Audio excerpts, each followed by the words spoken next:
Sala? Dai, una mano? Momentito, Oh. Hi, folks. Hey, Maura. I'll be back shortly and try to sort stuff out here.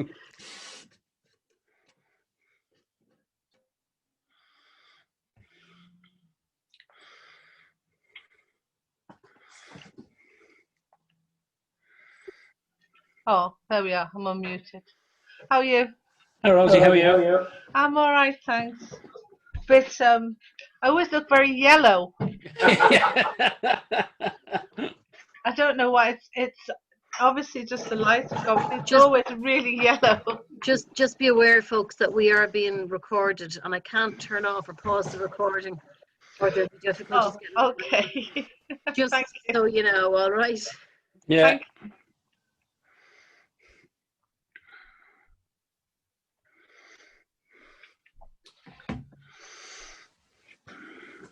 I suppose just switch our videos off for a minute then.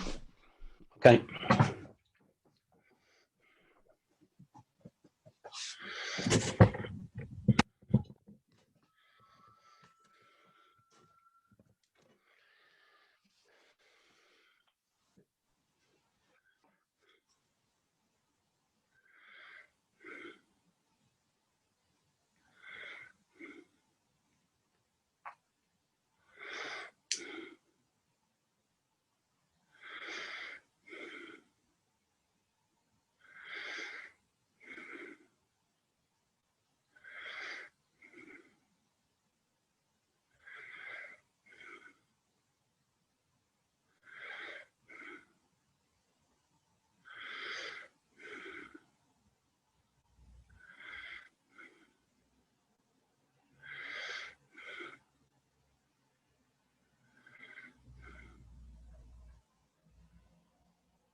Jerry's trying to get himself on, Maura.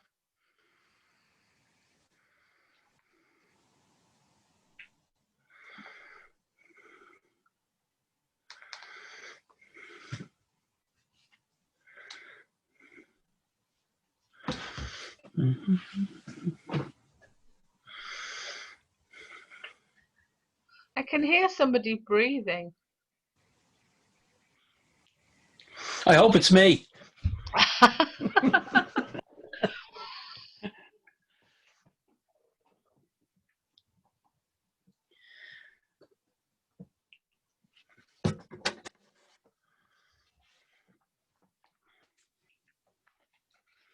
Are you on, Jerry?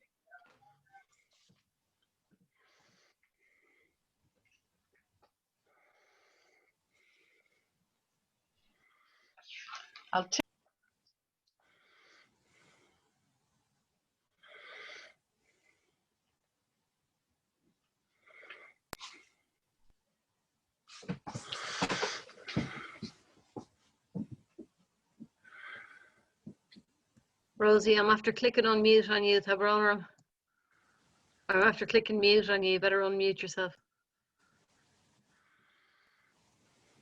I don't mind being muted.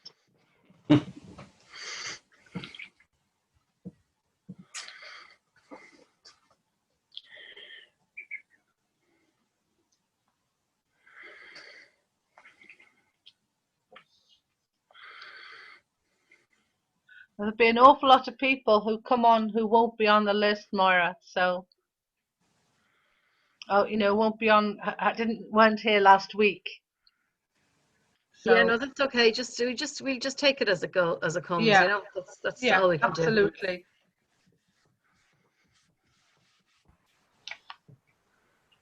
Yeah. Mick, are you on a laptop or are you on an iPad or something like that? An iPad, yeah. Okay. Yeah. Oh, so who's He's that? talking to me. Hi, How Luke. are you, Luke? How's it How going? are you, Luke? How are you? How are you, Marta? But anyway, your man said, she called our pals up and said, looking after you. See that second row? And the fifth one in there reminds me of poor old Jim. And one of them says, is it the size of it? And she said, no. Is it the shape of it? And he said, no. And there was, is it the colour of it? He said, no. He said, well, what is it? He says, it's the dirt of it. Did you never hear that one, Maura? No. We didn't hear the start of it. We thought you were having a private conversation by the sound of it. I didn't hear the start of it. We don't really want to. We don't want to be banned from From Zoom. YouTube. Oh, no. They're all adults that's looking at doing this, isn't it? Where's Jerry gone? He was on and then he's off again. Not in the waiting room, is he? I'm just double checking. No, he's not. Ooh, we nearly done it. It happens.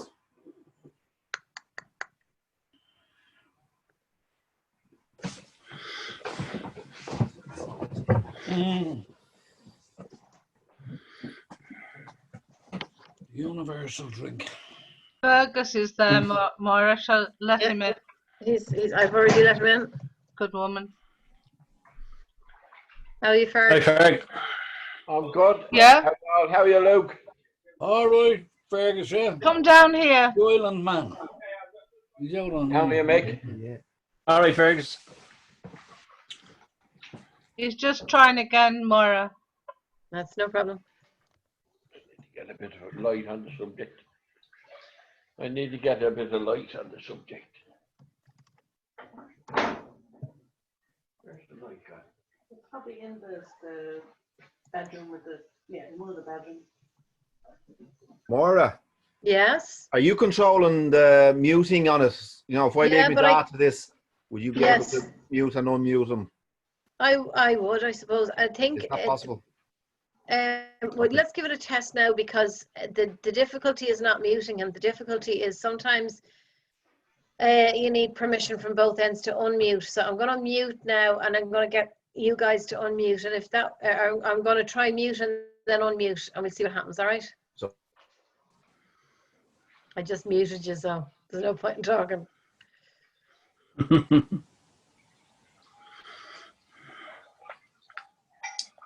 No, it's not working. So you have to unmute yourself then.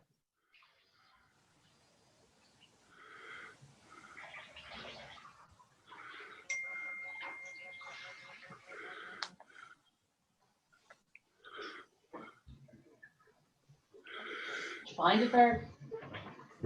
Yeah.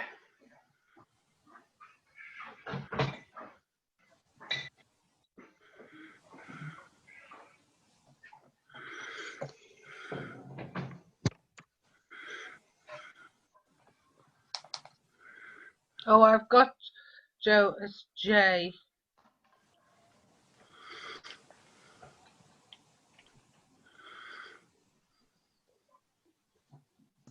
Hi, Mary. I'm chained to the sink here. I believe that, all right. That's where you spent I all am, your look. Spent all my time here. Whatever. Just ignore it. No. Moira, perhaps Yeah. you'll encourage people to go onto the festival website Yes. to pre-book their things. It's working very well, that thing now. Great.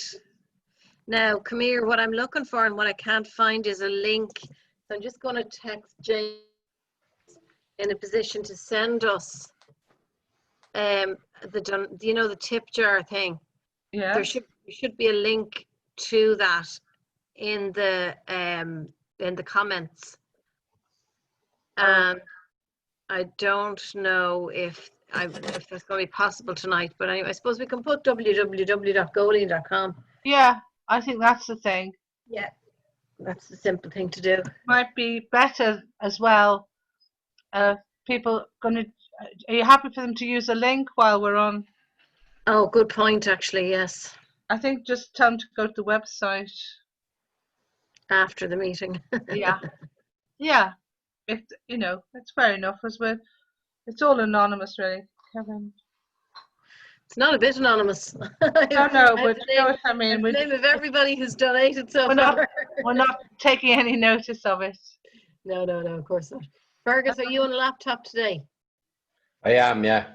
Okay, I'm gonna make you a co-host. Right. And we might give you maybe you do a few minutes at some point of hosting. How do you feel about that? Yeah. You got the list then So where's the of last week? Did you email it to me? Yeah. I did do, You yeah. did. I emailed it to everybody. It's a list of who came last week and who sang and who didn't sing. Okay. You didn't go last week?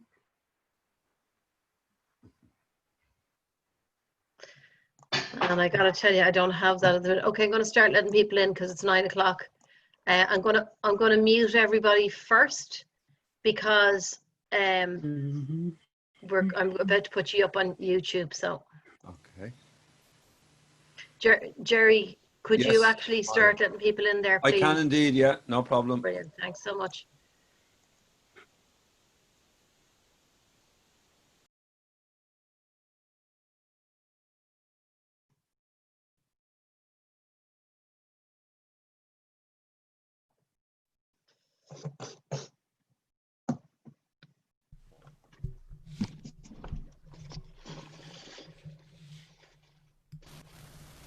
Hello, everyone. Hiya.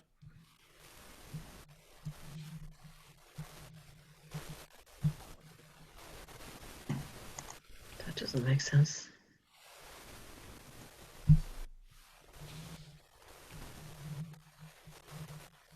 Hi, folks.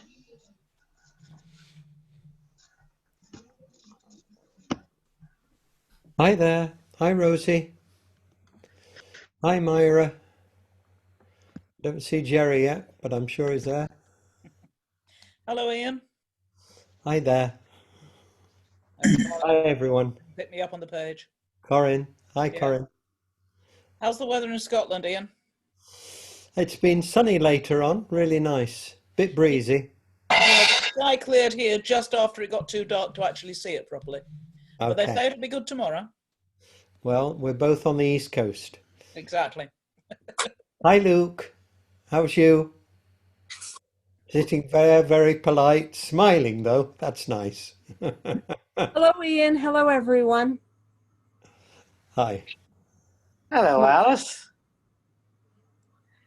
Got a spot where we're talking, where we're looking. Leave. Hi, Alice. Hello, Ian. How's New York? Mm.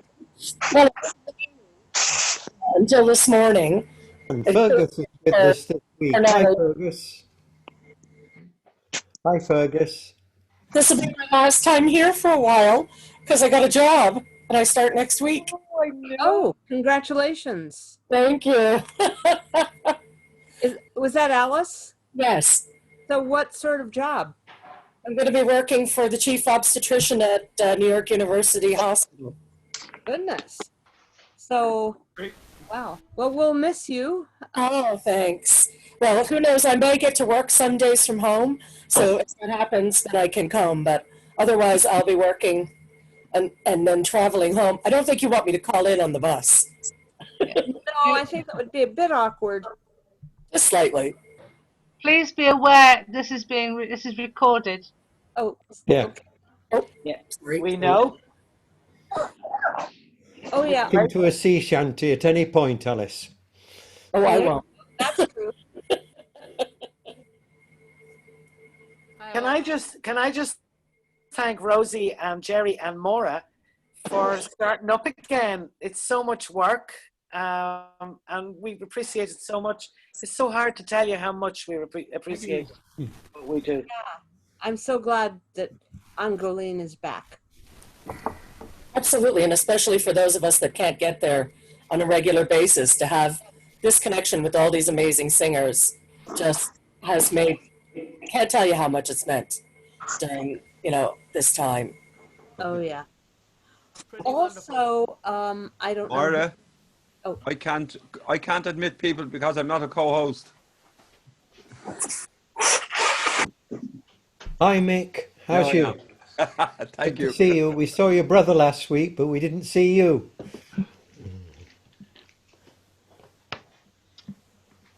Evening all.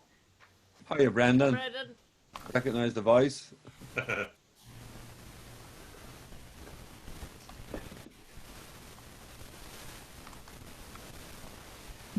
Oh, yeah. Also, if I sing this week and I have to, I'd like to go on early-ish in the event because I will have to.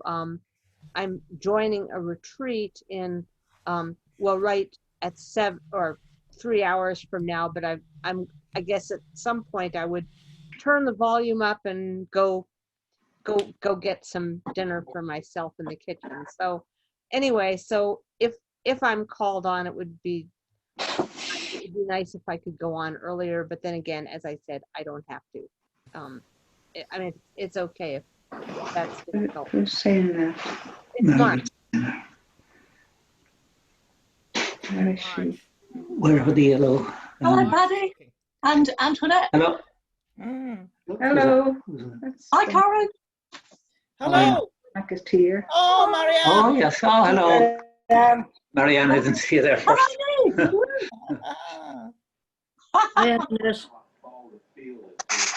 So many faces. Hi, Paddy. Hi, Bernie. How are you? Hello, Luke. Great to see you. Great to see you. Yeah.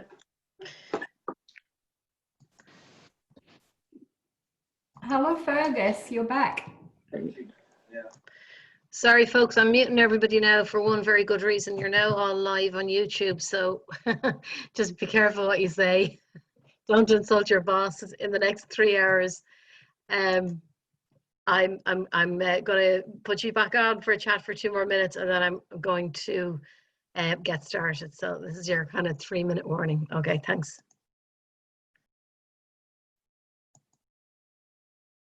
Very small crowd, so it's 41 of course. See, George is still muted. How are you, Just say Fergus? hi to everybody. How's Joyce? How are you and Joyce getting on, George? Grant. Hi, Doug. Hi, Bernie. Sick of this COVID thing, but isn't everybody? Yeah. Oh, hello, Virginia. Oh, well. Hello, everybody. Hello, Luke. Is Luke there? He is. Yeah, Luke. Not Luke. He is there. Yes, Must be another absolutely. page. There's another page. All right, Luke.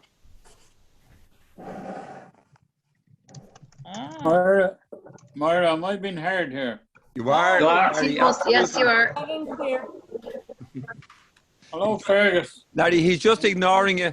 How are you, laddie? Frank's sitting there in the dark there.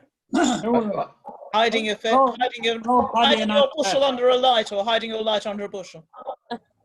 Hello, Paddy and Antoinette. Hello, Larry. Good to see you. Oh, Jesus, you're not ignoring me. Thanks, Paddy. Hello, Paul and David down in Wexford. How are you getting on? Good? Did you just win a match lately, Paul? Now, be nice. No, I'm talking about the local team. Shelmaliers, was it?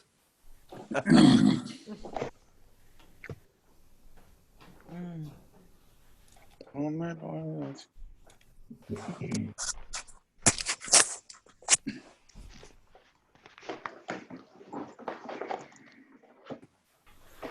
Quite a lot of new faces. So hello, those people who haven't been with us before. I'm just getting everybody's name. hello. Lovely. You're very welcome. Hello, Robert. Okay. If I can find that unmute button. Okay, super. All right. Okay, folks. We're going to get started. Apologies for the slightly late start. I had technical issues. I tried 3 times to get onto Zoom, and in each case I was on and off again as quick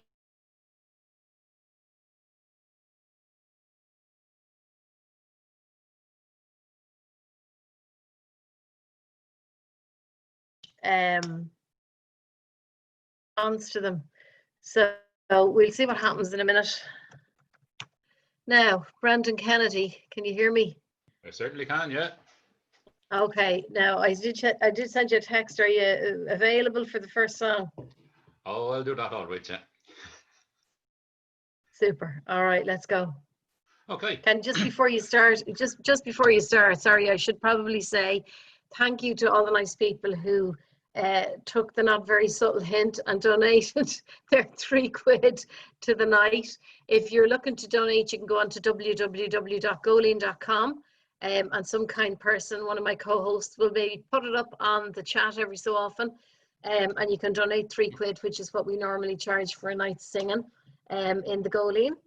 And then the other thing to say to you is we are 2 weeks away from the biggest weekend of the year as far as anyone on the Góilín committee is concerned. We are 2 weeks away from the Frank Hart Festival, and I would advise you all to go on to the Frank Hart Festival website, which either Rosie or Jerry is busy putting up on the chat here, I feel. And if you can go on to that and pre-book your tickets, because I'd say tickets are going to run out the door this year because they're available to everyone all over the world. So if you've been to lots of Frank Harts and you want to come to this one, you need to book your tickets as fast as you can. So I know somebody's going to put the website address up, and somebody else is going to put the Góilín website address up. And now I'll stop talking, and Brendan Kennedy can Myra, go ahead, Rosie. the tickets are free, aren't they? The tickets are indeed free, against my better judgment as the treasurer. No, I'm only messing.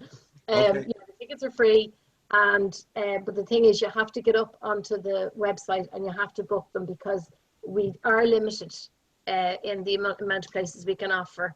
Particularly, we say the workshop and that kind of thing. All right. Mara, So, could I say something just quickly? Go ahead. Yeah. Just before, lest anyone think that I had anything to do with doing the website, Rosie Davis has done all the work on the website and magnificent work she's been doing in this last couple of weeks. Here. Has to be said. But can we just mention also a great friend of Góilín for a long number of years passed away on Wednesday night, and maybe we just give a thought to her. That's Rita O'Hanlon. She'd be Jerry O'Hanlon's wife. And Rita had been ill for the last couple of months, and we knew that it was coming, but it didn't make it any easier when it did happen. So she's being buried tomorrow in Mullaban, and Rosie and myself are going up to represent the Góilín there. Okay. Super. All right. Thanks a million, Jerry, and yeah, very appropriate that we remember her. Okay, I'm gonna finally. Sorry, Brendan has been waiting patiently, so we'll get Brendan to start, and I'm calling Marianne McAleer after that, and we'll have a surprise for Everett 3. All right, off you go. Thanks, Brendan. Okay. You'll offer £500,000 for this old house and a bit of ground. You like these hills and have it planned to settle here on Cotswold land. Well, come you in and sit you down, you would be buyer from the town, and listen to me while I tell the reasons why I will not sell. This stone-tiled cottage you call nice was gained at far too high a price, that I should lightly sign away what others toiled for night and day, who hammered bluestone by the yard to pay the rent when times were hard, who spent themselves beneath the sun, tending the fields you gaze upon. Their time is over, but for me remains the wild hare running free, and snuffling badger travels still, ancestral highways on the hill. And I, as Cotswold bred as these, have likewise need of fields and trees, to feel the soil that nursed my race beneath me in my native place. Nor would I tread the barren street, with strangers round me none to greet, expectant at each opening door to find some face I see no more. Enough for me this cot of stone, a mite of land to call my own, a friend to drink with while I smile, and Cotswold land for miles and miles. So take your glass and drain it down, you would-be peasant from the town. Go on your journey, let me bide, content in my own countryside, and take your £500,000 that you think could buy this house and ground. And as you go, remember well the reasons why I will not sell. Good night.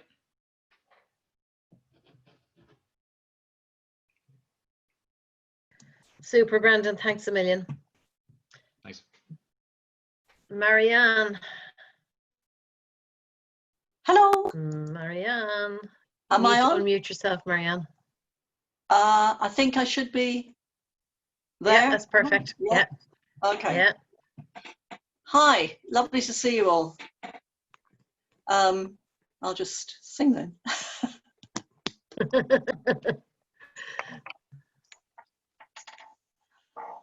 Oh, woeful was the day that I was pressed to sail afar and leave behind the girl I love in the town of Balnagar.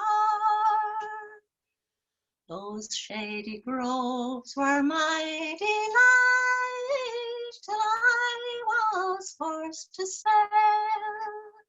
You all may guess at my distress on board the Nightingale. Grief and woe that I should go and fight for England's king. I do not know his friends are foe, and war's a cruel thing. The nightingale lies close at hand, my time, alas, is brief. To purling streams and mountain rills I part with bitter grief. No more I'll walk the golden hills with Nancy by my side, or stroll among those sun-bright rills, or view my lands with pride. We sail away at break of day, our sails already set. When on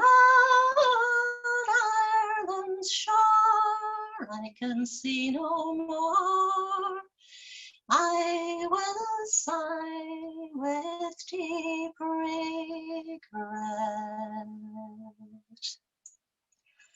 But all has changed, and I must range across the ocean wide.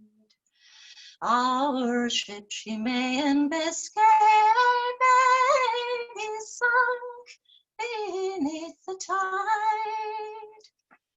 If I should fall by a cannonball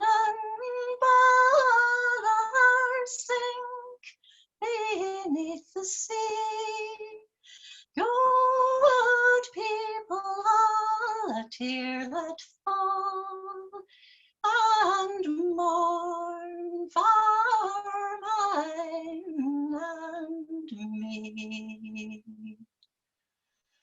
But if God should spare my greying hair and bring me back again, I will love far more my Antrim shore, its dark blue hills and glens. Around my fire but one desire God grant till life shall fail, to keep me far from cruel war and from the nightingale. Sinead. Gorgeous, Marianne. Gorgeous. Lovely, lovely. Oh, great. Two great songs to start the evening, I have to say. And we'll make a triplet out of it. Des Hearns, can you hear me? And can you unmute yourself, please? I can hear you, and I don't mind making a triplet. Off you go, so. I'm going to recite a poem.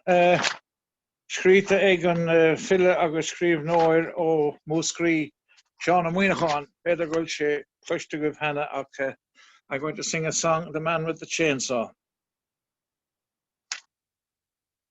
I went for a ramble through woodlands and lay dales at leisure one fine harvest morning.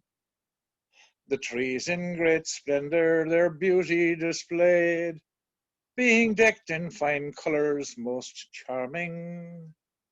Then a sound most alarming erupted quite near. The birds from the bushes departed in fear. As I approached then with my hand on my ear, I found 'twas a man with a chainsaw. I stood for a while in the shade of the trees, where I watched him with great admiration. He handled that saw with the greatest of ease and the daintiest manipulation.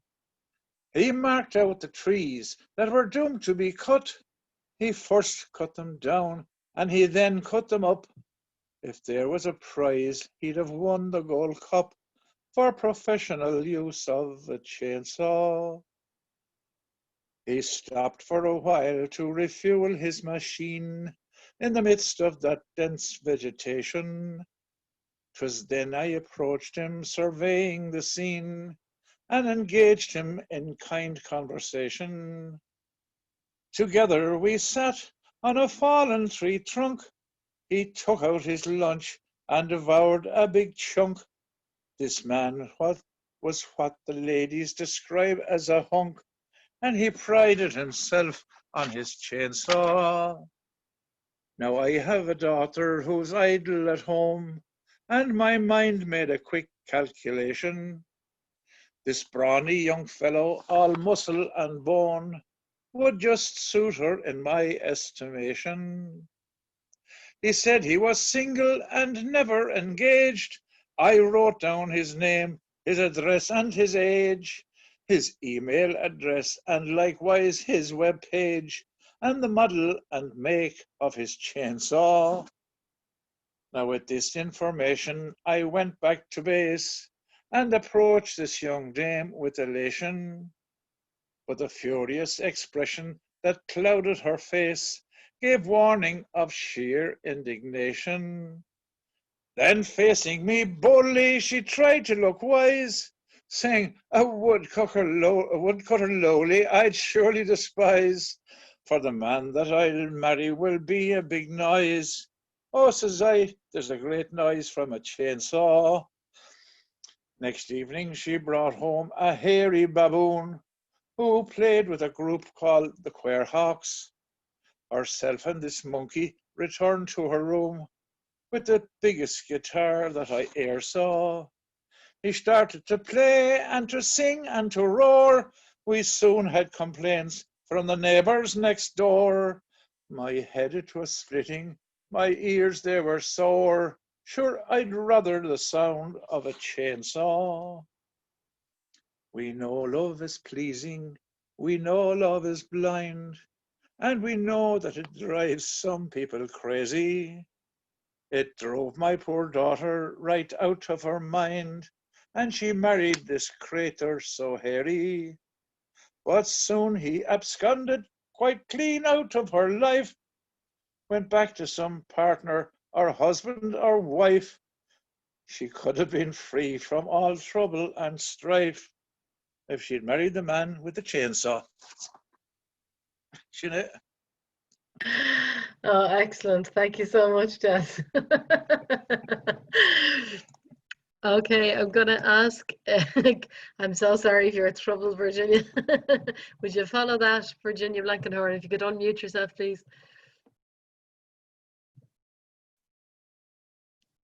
Virginia, try it again. I can't follow that. There's Okay. no way I can follow that. Am I now audible? You are now audible, yes. All right. That's a very tough act to follow. I'm sorry. I'm so sorry. Well, I'm going to go for a standard offering and hope that. Virginia, I think you've frozen on us. Am I frozen? Your picture. Oh no, you're back now. All right. All right. You're back now. Well, just sing out if I'm not if I'm not able to keep going or there's Right. something wrong. No bother. Okay. By the margin of the ocean, one pleasant evening in the month of June, when all those feathered songsters their liquid notes did sweetly tune, 'twas there I spied a female, and on her features the signs of woe, conversing with young Bonaparte concerning the bonny bunch of roses. Oh. Then up spake a young Napoleon and took his mother by the hand, saying, "Mother dear, be patient until I'm able to take command. I'll build a mighty army and through tremendous troubles go, and I never will return again till I've conquered the bonny bunch of roses. Oh. Well, first you saw great Bonaparte, you knelt upon your bended knee, and asked your father's life of him. He granted it most manfully.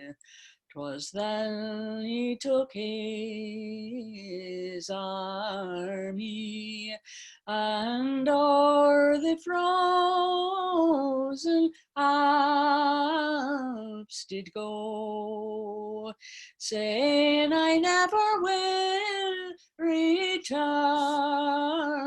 again till I've conquered the bonny bunch of roses. Oh. So he took 100,000 men, and kings likewise to bear his train. He was so well provided for that he could sweep the world for gain. But when he came to Moscow, he was o'erpowered by the sleet and snow, and with Moscow all a-blazing, he lost the bonny bunch of roses. Oh, son, be not too venturesome, for England is the heart of oak, and England, Ireland, Scotland, their unity has ne'er been broke. Remember your dear father in Saint Helena, he lies is low. And if you follow after him, beware of the bonny bunch of roses. Oh, mother, dearest mother, and now I lie here on my dying bed. If I lived, I'd have been clever, but now I droop my youthful head. And when our bones lie mouldering and weeping willows o'er us grow, the deeds of a brave Napoleon shall conquer the bonny bunch of roses. Oh, that's probably enough. No. That was gorgeous, Virginia. Thanks a million. Michal McReinald, can you unmute yourself there, please? Am I unmuted? You are indeed. I am indeed. I'll sing a song in English tonight for a change. This song was composed in America in 1920 as a sort of a country song, and it made its way through Johnny Cash and all the boys, but it got to Ireland, and Seosamh O'Haney sang it, which was interesting. He said he learned it from his grandmother, but I have my doubts about that, I must say.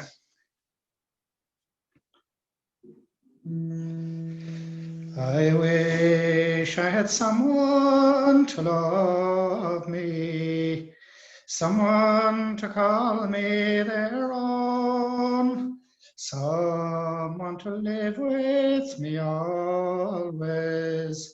I'm tired of living alone. Meet me tonight by the moonlight. Meet me tonight all alone. I have a sad story to tell you. It's a story that's never been told. I wish I had someone to love me, someone to call me their own, someone to live with me always. I'm tired of living alone. Tonight is our last night together. The nearest and dearest must part. The love that has bound us together has truly been torn apart. I wish I had someone to love me, someone to call me their own, someone to live with me always. I'm tired of living alone. I'll be brought to the new jail tomorrow, leaving my poor darling alone, with the cold prison bars all around me, and my head on a pillow of stone.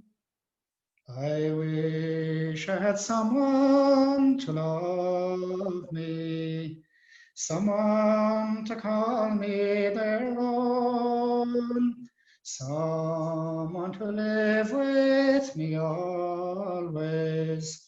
I'm tired of living alone. I have a grand ship on the ocean, all mounted with silver and gold. And before my true lover would suffer, that ship would be anchored and sold. I wish I had someone to love me, someone to call me their own, someone to live with me always. I'm weary of living alone.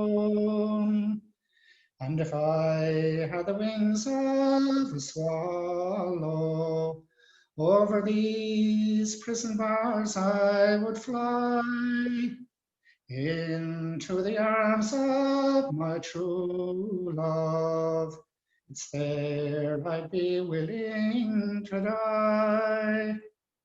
I wish I had someone to love me, someone to call me their own, someone to live with me always. I'm tired of living alone. Sinead. Lovely stuff, Michal Bermina Bennett. Sorry, come on, go. Marion O'Callaghan from County Cork, are you there? Can you unmute yourself? Okay, I'm going to give it 2 more seconds. Oh, I see. No, Marion's not singing tonight. Okay, Marge, are you listening? And can you unmute yourself?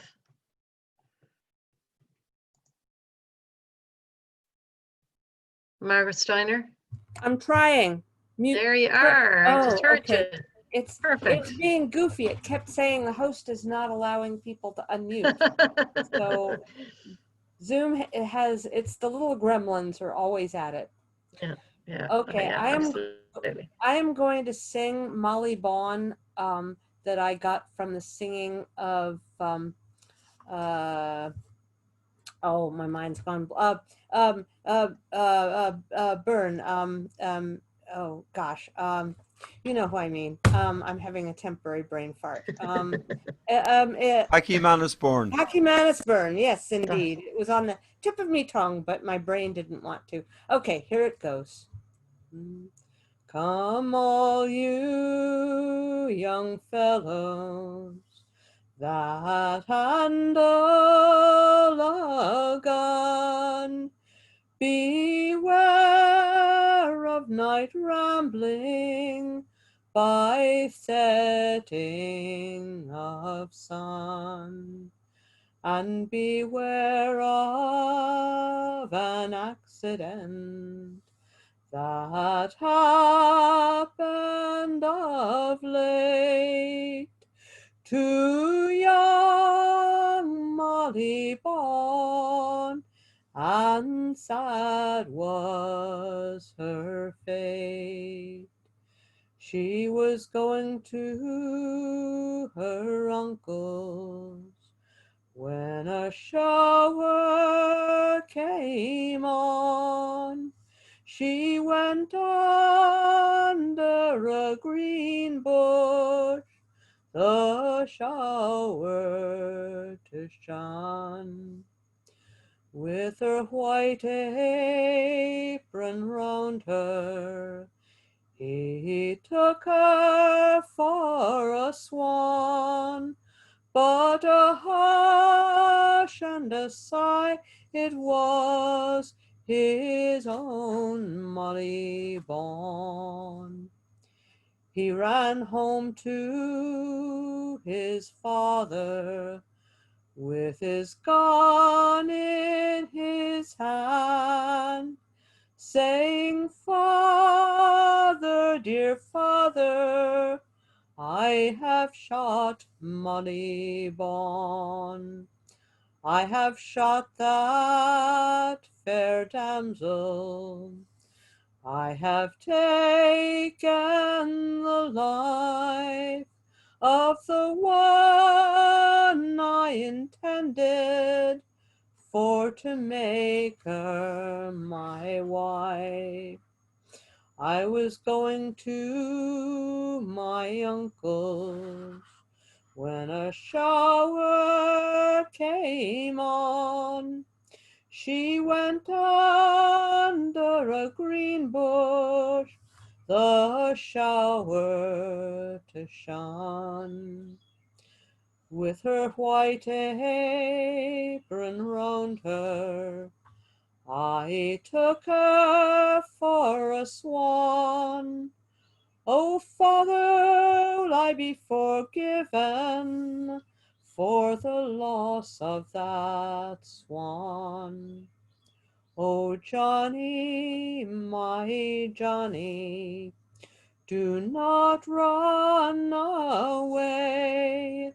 Do not leave your own country till your trial day.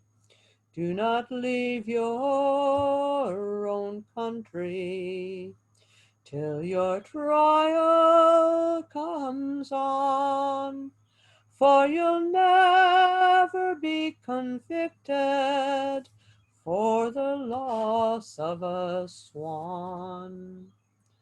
The night before Molly's funeral, her ghost did appear, saying, Mother, dear mother, young Jimmy is clear. I was going to my uncle's when a shower came on. I went under a green bush, the shower to shun. With my white apron round me, he took me for a swan. Won't you tell him he's forgiven by his own Molly born?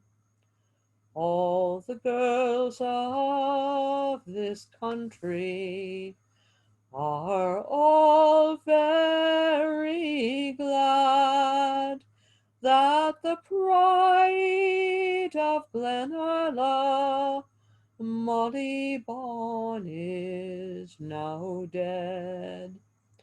Oh, the girls of this country, put them all in a row. Molly Bawn would shine among them like the mountain of snow. Good night.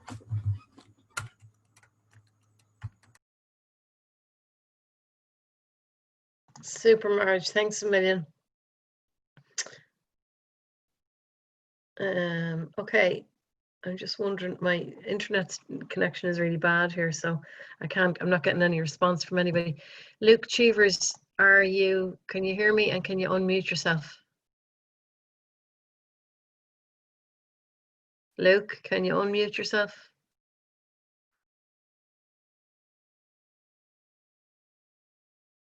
Who do I think. Who's that? Dolores. I have Luke? Oh, you're ready, are you? You have us. Oh, Dolores, how's it going? Yeah. Perfect. Yeah. Yeah, we're ready. I did unmute, sorry. Brian is not here, you see. I have to take over. No, No? No, no, that's perfect. You know, the problem is, Dolores, that I think my connection is really bad because lots of people are frozen, Right. and I can see nobody. So once, if Luke wants to get going and give a song, I'd be delighted. Yeah, because I did unmute him. You're right now. Yeah, Luke. yeah, right. Yeah. Sorry, Moira. Perfect. Are you all set? Luke? Yeah, right, yeah. This song was written by Tommy Winters. Tommy Winters was a Dublin man who went to fight in the First World War and never got back. And he wrote this song. He wrote the Ragman's Ball and this one is the Ragman's Wake. I got it on a radio program in the early 80s, and anyway, I'll have a go. Come all you party paranoids from Cork Street and the Coombe. If you pay attention for a while, you'll find out very soon. I'm going to sing a little song, and I'll make no mistake. It's not about the ragman's ball, it's all about his wake. Now yous have all heard tell of the ragman's ball, it was a dreadful sight. Some fellas, they got all drunk and come, yous all heard tell of the ragman's ball, it was a dreadful sight. Some fellas, they got awful drunk. No, I'll have to cancel that. And what will I sing? I'll sing Miss Mousie's Ball. All right. Miss Mousie said she'd hold a ball, and she'd ask her neighbors one and all.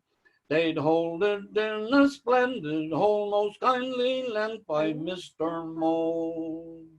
There'd be no end to nuts and roots, cherries red and candy fruits, juicy leaves and buttercups, and dewdrops in an acorn cup.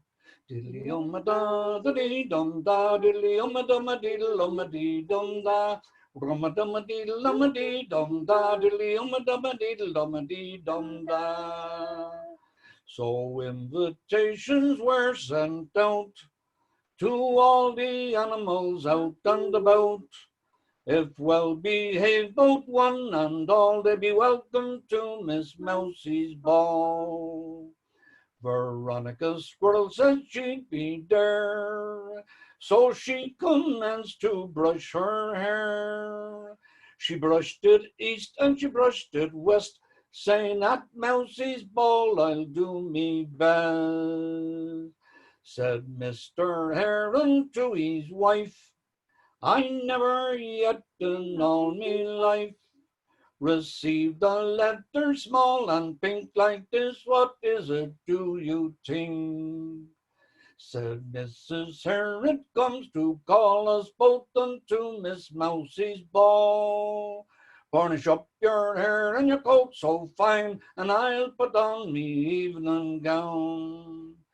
Diddly-um-a-da, diddly-dum-da, diddly-um-a-dum-a-diddle-um-a-dee-dum-da, rum-a-dum-a-diddle-um-a-dee-dum-da, diddly-um-a-dum-a-diddle-um-a-dee-dum-da. Miss Frog was splashing in the pond, of which she was extremely fond. And when she heard the joyful news, she soon hopped out to change her shoes. Well, they danced all night on the sandy floor, and they never had such a night before. Nobody there had a growl or a grouse, and he thanked Mr. Mole for the use of his house. Diddly-um-a-da, diddly-dum-da, diddly-um-a-dum-a-diddle-dum-a-dee-dum-da, rum-a-dum-a-diddle-dum-a-dee-dum-da, diddly-um-a-dum-a-diddle-dum-a-dee-dum-da. Now, the next time if I'm invited to sing, I'll have the original song.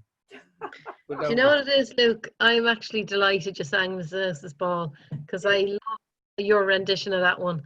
And I was just thinking, I heard you singing it first of all, and I've introduced it to so many kids as a result of that.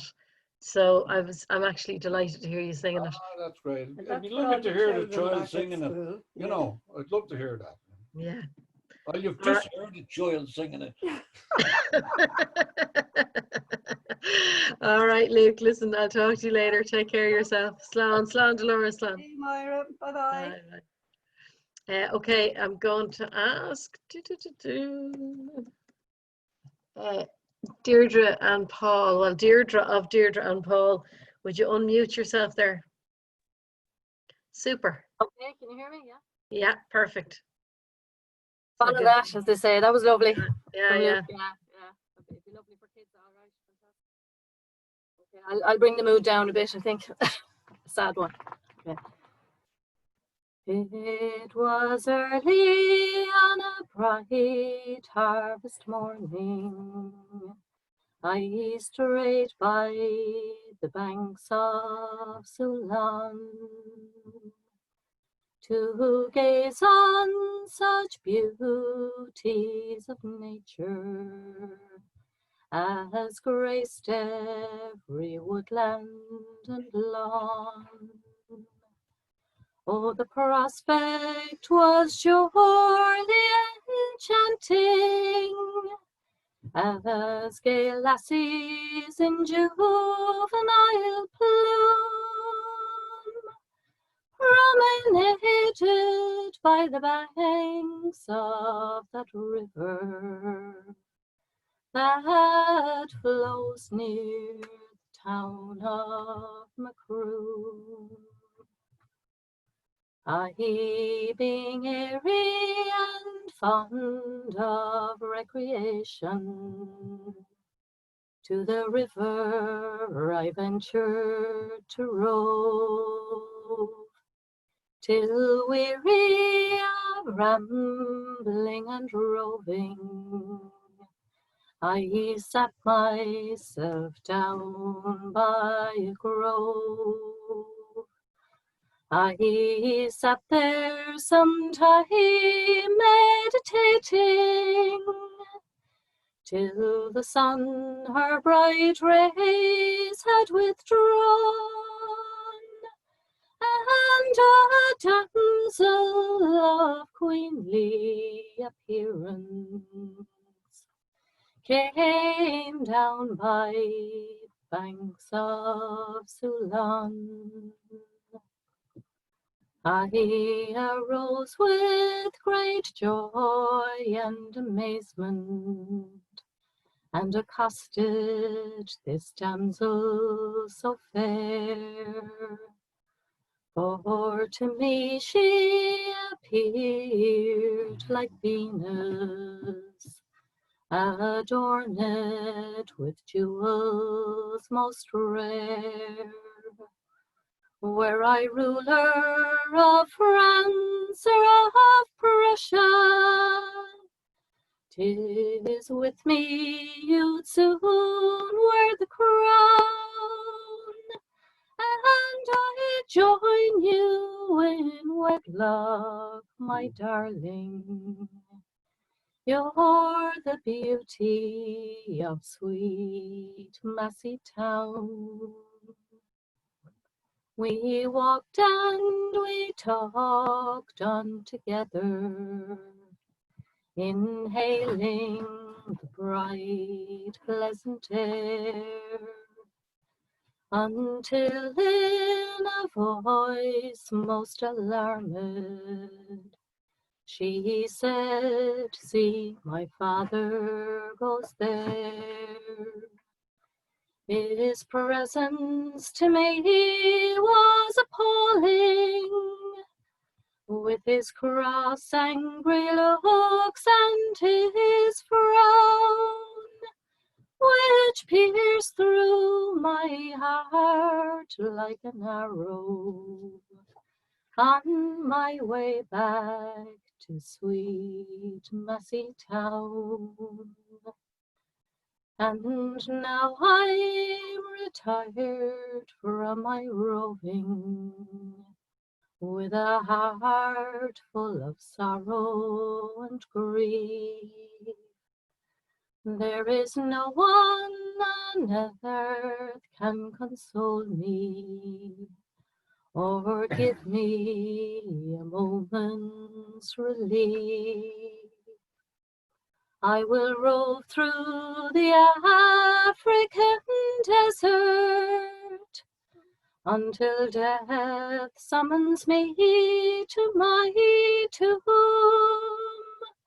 for the sake of that charming fair Helen that I met near the town of Macroom.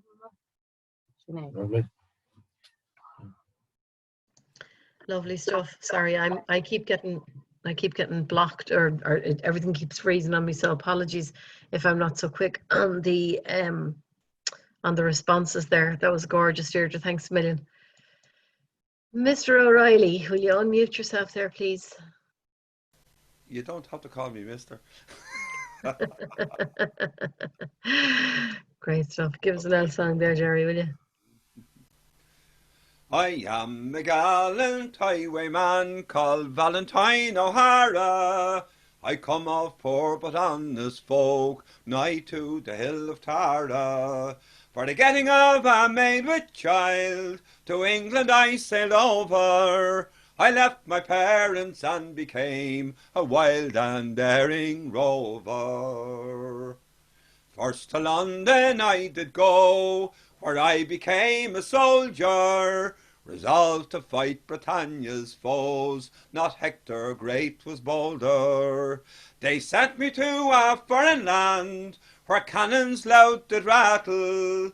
Believe me, boys, I do not boast how I behaved in battle. Many's the battle I have seen in Holland and French Flanders. I always fought with courage keen, led on by brave commanders, till a cruel ensign found me out, and I was flogged and carted. Oh, cruel usage they gave me, and so I soon deserted. Back to England I did sail, as fast as winds could drive me, resolved that of my liberty no man could e'er deprive me. I slept out in the fields at night, by all my friends forsaken. I dare not walk the road by day, for fear I would be taken. But I been of a courage keen, and likewise able-bodied. I robbed Lord Lowndes on the King's highway, with pistol heavy loaded. I pressed my pistol to his breast, which caused his heart to quiver. £500 in ready gold to me he did deliver. With part of my new store of gold I bought a famous gelding that could leap over the 5-bar gate. I bought him from Ned Fielding. Lord Arkenstone all in his coach I robbed near Covent Garden, and 2 hours later that same night I robbed the Earl of Warren. On Turnham Green I next did rob the revenue collector, and what I took from him I gave to a widow to protect her. I always robbed the rich and great, to rob the poor I scorned, but now in heavy chains I'm bound, and doomed I now lie borned. And so to Newgate I am brought, and by the law convicted, to hang upon the Tyburn tree, of which I'm much affrighted. Farewell, my friends and comrades, and my native hill of Tara. Kind Providence will test the soul of Valentine O'Hara. Well sung, Jerry. Fantastic. Well sung. Okay, Dorina O'Byrne. I've been signalling you massively on the there you go. Do I take it? Didn't notice anything. Not to worry. Are you up for a song? Yeah, kind of a standard one. Whatever you feel like singing yourself, you work away there. Donal Óg, my aunt used to sing it. I learned it from an Unladen recording, which isn't totally traditional, but this is the way I do it. Thanks very much for asking. Perfect, thanks.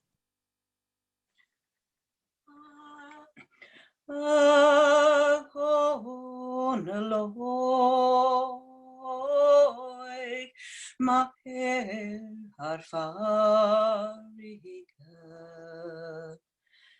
tu me fein lat snadende jarmer by a good fairy slain ik mari Goes in regrega mar hele lapanat. Lamsa goes rinne to Braylam. Go me a rom e crona guira.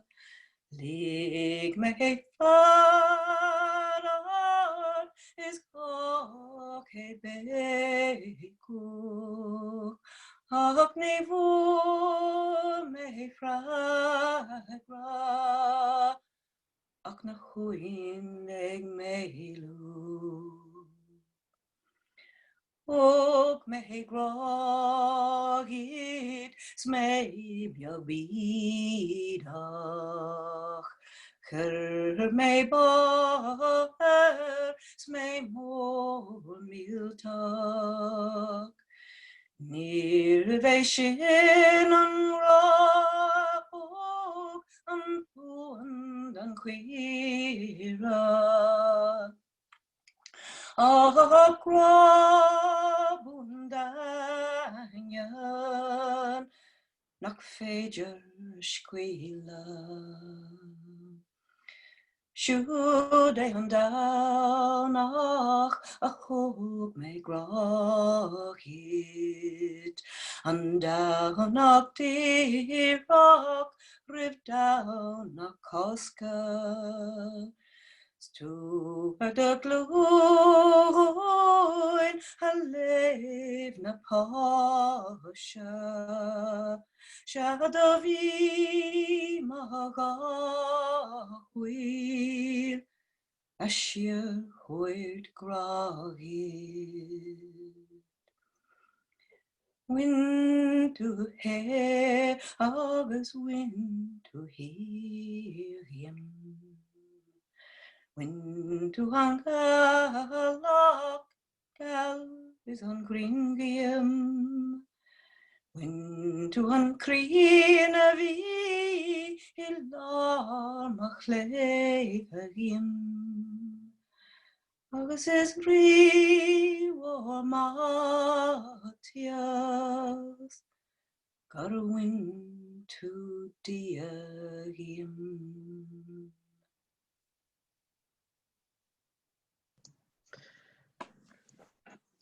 Fantastic, Dorina. Thanks a million. Romina Mila. Now, after asking Fergus Russell if he'd sing the next one, and I don't know if he's willing to or available to or not, but can you unmute yourself there, Ferg? How are you, Marla? How are you doing? You can hear me all right? I can hear you perfectly. Right. I'll try singing. I haven't been doing much singing lately, but I'll try singing this one. Oh, oh, I used to be a ladies' man, but that's all over now. For courting 6 girls all at once didn't suit me anyhow. My mother said it was naughty, but I wouldn't take her advice. Although I knew it was naughty, well, I found it very nice. For on Monday I met Mary Ann, on Tuesday Mary Jane, on Wednesday Charmin' Miss McCann, on Thursday Catty Payne, on Friday Molly Hopkins, and on Saturday Miss McCall. But I wouldn't go out on Sunday night for fear I'd meet them all. Well, I wrote a note to Mary Ann, addressed to Mary Jane, signed to Charmin' Miss McCann, in care of Catty Payne, sent to Molly Hopkins, but delivered to Miss McCall. And that was how they found me out, and they made me pay for all. For on Monday I met Mary Ann, on Tuesday Mary Jane, on Wednesday Charmin' Miss McCann, on Thursday Catty Payne, on Friday Molly Hopkins, and On Saturday, Miss McCall, but I wouldn't go out on Sunday night for fear I'd meet 'em all. Well, I never will forget the night I met those darling six. They scowled and said, "'Tis now you'll pay for all your dirty tricks." Oh, Mary Ann, she ripped me coat, Mary Jane me overalls, and Miss McCann brought round a man, and he kicked me in the ankle. Catty Payne, she scrubbed me face till it ran red with blood, and dirty Molly Hopkins, well, she splattered me with mud. And then to make the job complete, the vengeful Miss McCall, she banged me hat till it was flat against the garden wall. For on Monday I met Mary Ann, on Tuesday Mary Jane, on Wednesday charming Miss McCann, on Thursday Catty Payne, on Friday Molly Hopkins, on Saturday Miss McCall. Now it serves me right, for now every night I haven't got one at all. Serves you right, Fergus. Brilliant. Thanks a million. Thanks a million. Okay, Catherine Ann Cullen, are you there?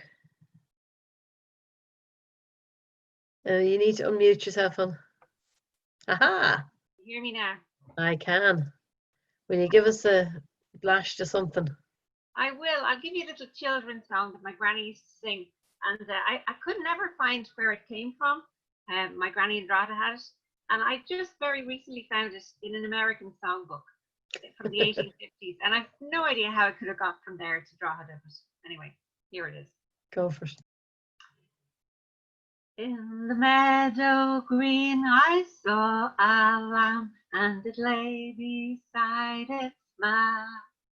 When I said to the lamb, "What is your name?" he only answered, "Ba."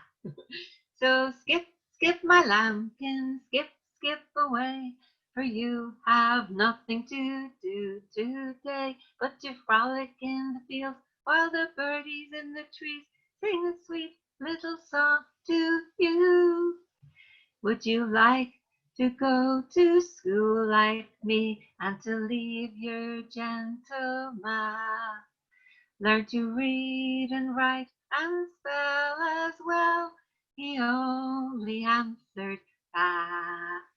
So skip, skip, my lambkin, skip, skip away, for you have nothing to do today but to frolic in the fields while the birdies in the trees sing a sweet little song to you.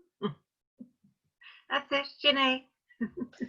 Lovely. I think I've heard you sing that one before, though. It's very, it's kind of cute.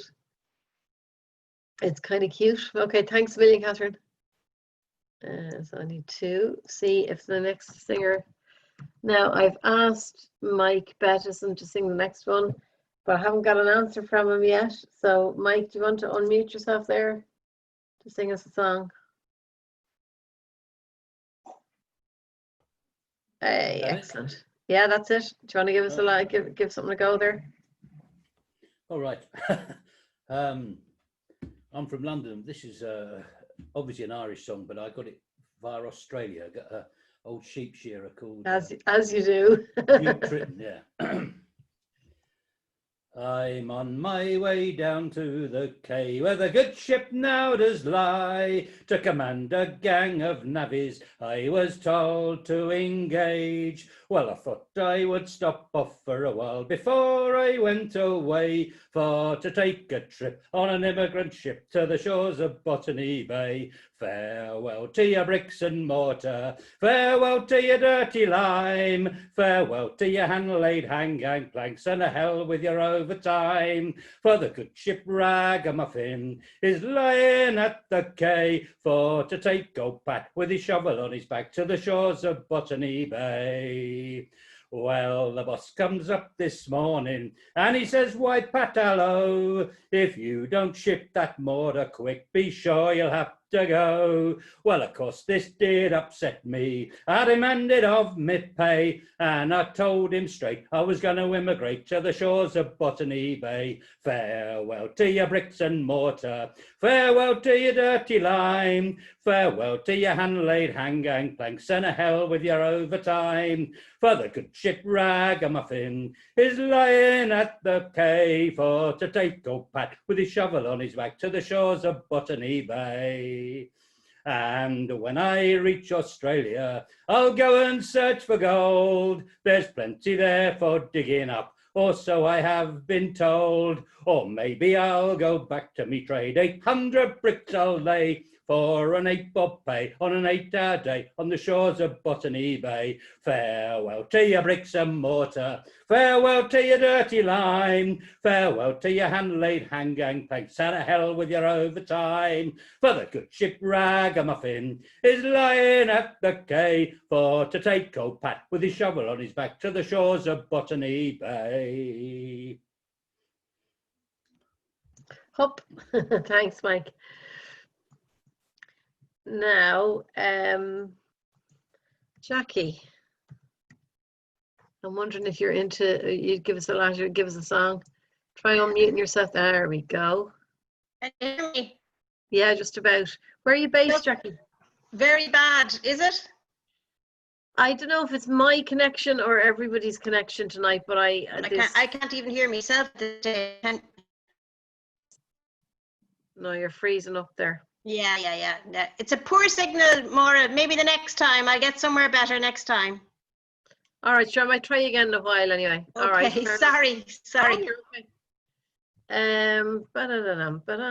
Yeah, Paula, that's not a bad idea, actually. Marla, if Jackie turned off her video and Yes. just audio, let her try that. Would that be an idea? You want to try that, Jackie?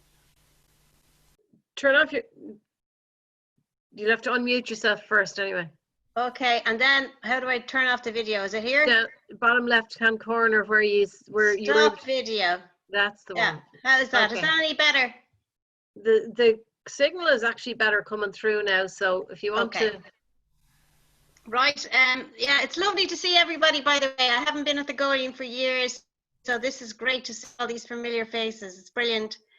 I've been out of practice, so I have no idea what's going to come out, but I'll have a go anyway. As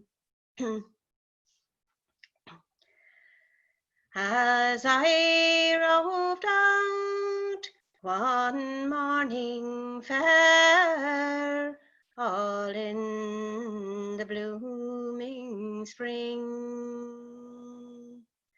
I overheard a damsel fair most grievously did sing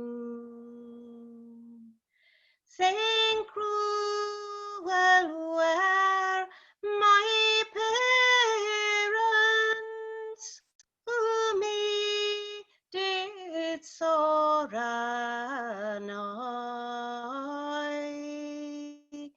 They would not let me tarry with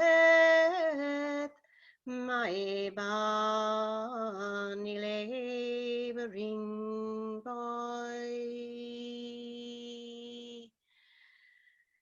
Said the mother to her daughter,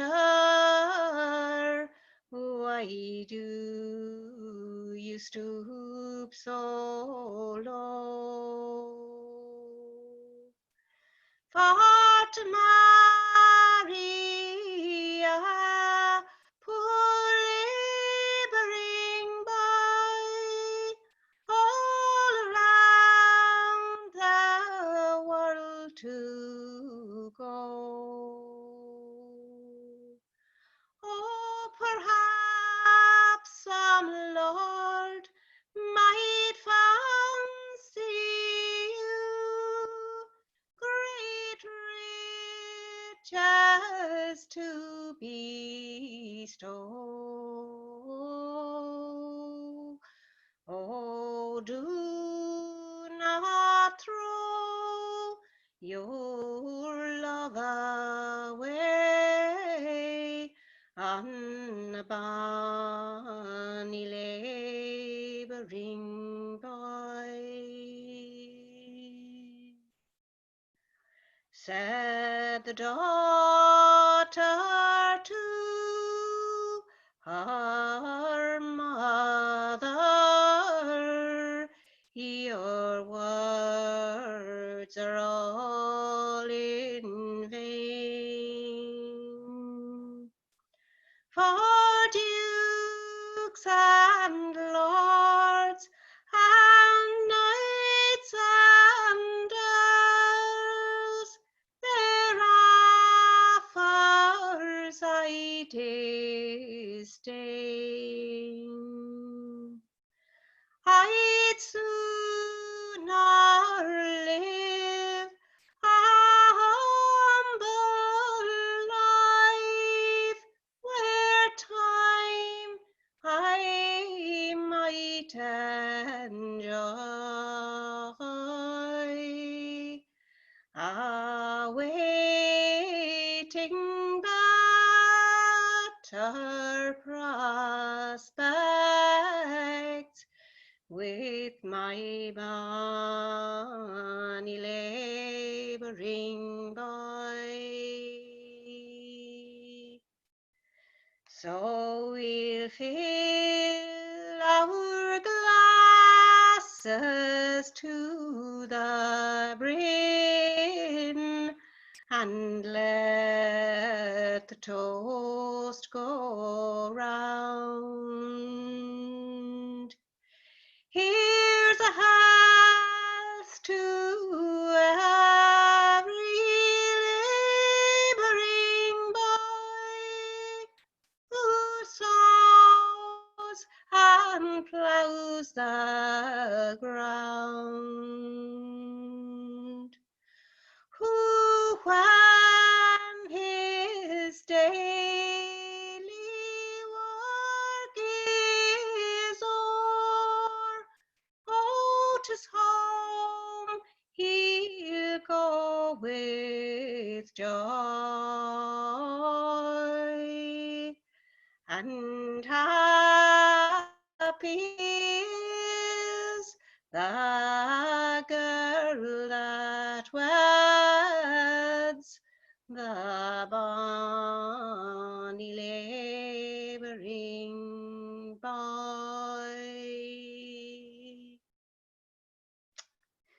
Chin. That's absolutely brilliant, Jackie. Thanks a million. I love the way she goes. I don't know what's going to happen, and then she sings a fabulous song like that. So fair play to you. I've turned off my own video because I'm hoping I get cut off less that way. So Pat the verse Burke, would you unmute yourself there, please? Right, we'll try anyway. I've had technological difficulties here earlier. I think it's the Russians. Anyway, I'll give a blast. Off you go there, Pat. Lord Abor and Mary Flynn, they were both children young. They were scarcely 14 years of age, and love between them sprung, and love between them sprung. Oh, Lord Abor was going out one day, and when his mother came to know, you are going away, my son, she said, you must drink before you go, you must drink before you go. Well, she called for the very best cask of wine and poured a glass for him. To her faults with her 2 fingers. Oh, she put strong poison in. She put strong poison in. Oh, why, mother dear, he said, have you poisoned me full sore? It is so, my son, she said to him, you'll see Mary Flynn no more. you'll see Mary Flynn no more. Is there anyone here in this household who will go on an errand for me, who will ride to Mary Flynn's high tower and fetch her here to me, and fetch her here to me? Well, then up spoke a serving boy, a faithful servant was he. I will ride to Mary Flynn's high tower and fetch her here to thee, and fetch her here to thee. And when he came to Mary Flynn's tower, he stepped into the hall. All the tables were laid, the music played. There were ladies dancing all. There were ladies dancing all. What brought you here, my pretty little boy? What brought you here to me? Has my grandmother set a place for you, or yet invited thee, or yet invited thee? Well, your grandmother set no place for me, nor invited me, he said. It was then she learned from the serving boy that Lord Abor lay dead, that Lord Abor lay dead. Come saddle for me my swiftest steed, come saddle for me the bay, that I might ride to my true love's side without the least delay, without the least delay. And when she came to Lord Abor's tower, she stepped into the hall. All the sheets were spread and the torches burned. There were torches burning all. There were torches burning all. What brought you here, Mary Flynn, she said? What brought you here to me? Oh, the ring that on his little finger I came to crave of thee. I came to crave of thee. No ring, Mary Flynn, she cried. No ring have I for thee. For the pain of death, it came so quick. It split that ring in three. It split that ring in three. When she's laid her cheek down by his cheek, her side down by his side, she laid her cheek down by his cheek. Then Mary Flynn she died. Then Mary Flynn she died.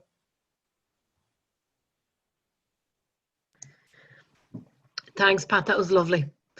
Thank you. Yeah, great song. Great song. Now, Elaine, are you there? Hi. Hi. Hello. That was great. Some brilliant songs tonight.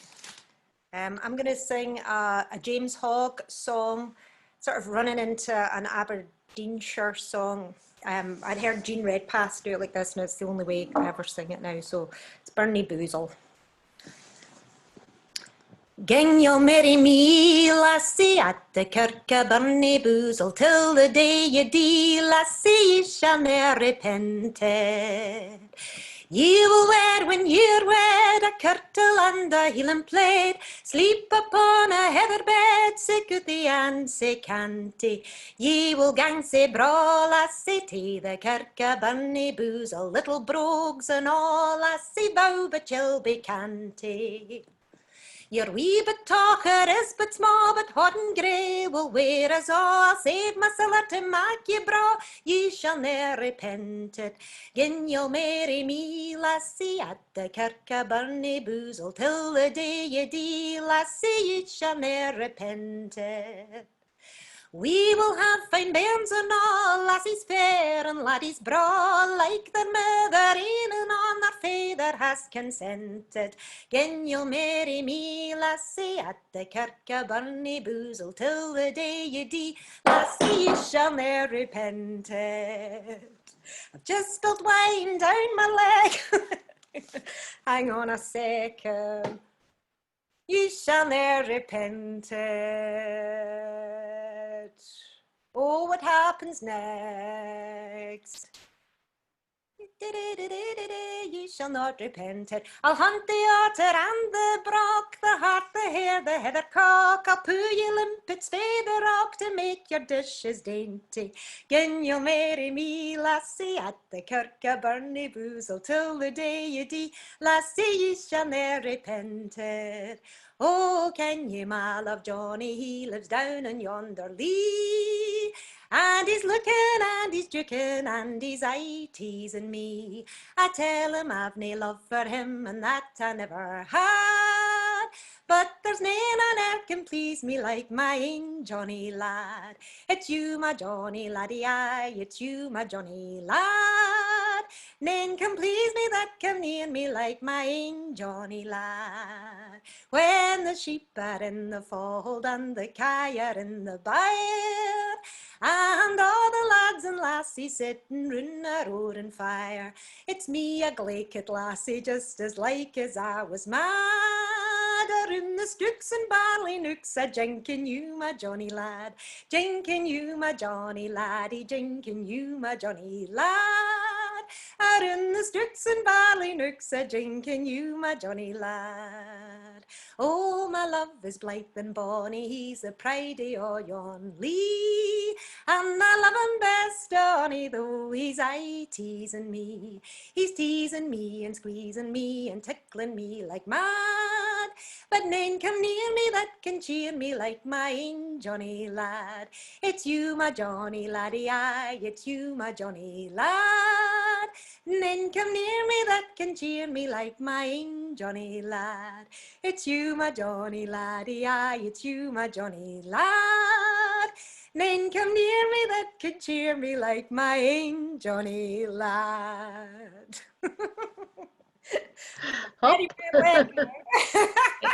It reminds me of a story my husband told about his grandfather was my husband is Spanish, just to put this in context, and his grandfather was celebrating some kind of a major thing in the house, so he went down to the town and he got 2 bottles of the most expensive wine, and he put one in each pocket and he climbed back up on the bike and he went to cycle home, and halfway home he fell off the bike and he sat up off the road and all he could see was red liquid streaming everywhere. Oh, yeah. And he said, please God, let it be blood.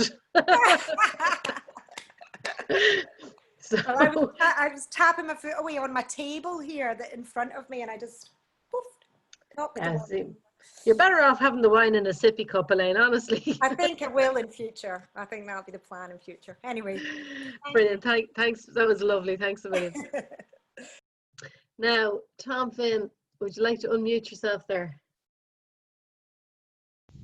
Yay. Can you hear me? You can? I can. Super.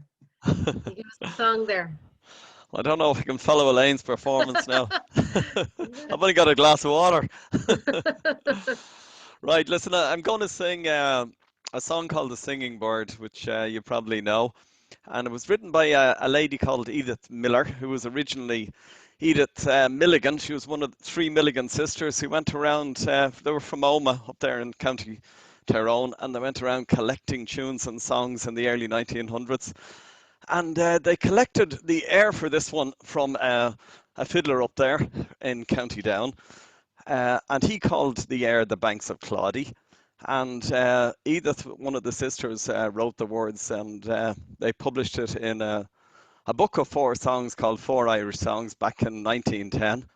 And it was beautifully illustrated by a chap called John Campbell, who's a brother of Joseph Campbell, who we all know as a poet and singer up there. So I'll give you an out. And this is the original version, so it's short. It's only got 2 verses.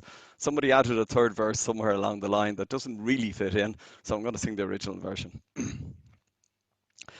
I have seen the lark soar high at morn to sing up in the blue. I have heard the blackbird pipe his song, the thrush and the linnet too. But none of them can sing so sweet, my singing bird, as you. Ah, ah, ah, ah, ah, ah, ah, ah, my singing bird, as you. If I could lure my singing bird from its own cozy nest, if I could catch my singing bird, I would warm it on my breast, and on my heart my singing bird would sing itself to rest. Ah, ah, ah, ah, ah, would sing itself to rest. Shinna Will, told you it was short. Thanks, Tom. And when you said that, I was like, have to organize the next singer quick. Now, I asked Anne Dunn, would she sing? And I got no answer from her. So, Anne, are you up for singing it? Would you singing a song? Would you like to unmute yourself and sing us something? Super. Okay, I'll try. Fantastic. Okay, try this one. Can you remember a time when you had held your head high and told all your friends of the Indian claim? Proud good lady and proud good man, your great-great-grandfather from Indian blood came, and you feel you're a part of these ones. Well, it's written in books and in song that we've been mistreated and wronged. And over I've heard the same words from you, dear lady, and you, dear man. Well, listen to me if you care where we stand, and you feel you're a part of these ones. When the war between nations is lost, the loser we know pays the cost. And even when Germany fell to your hands, consider, dear lady, consider, dear man, you left them their pride and you left them their lands. But what have you done to these ones? Has a change come about, Uncle Sam? Or are you still taking our lands? A treaty forever George Washington signed. He did, dear lady, he did, dear man.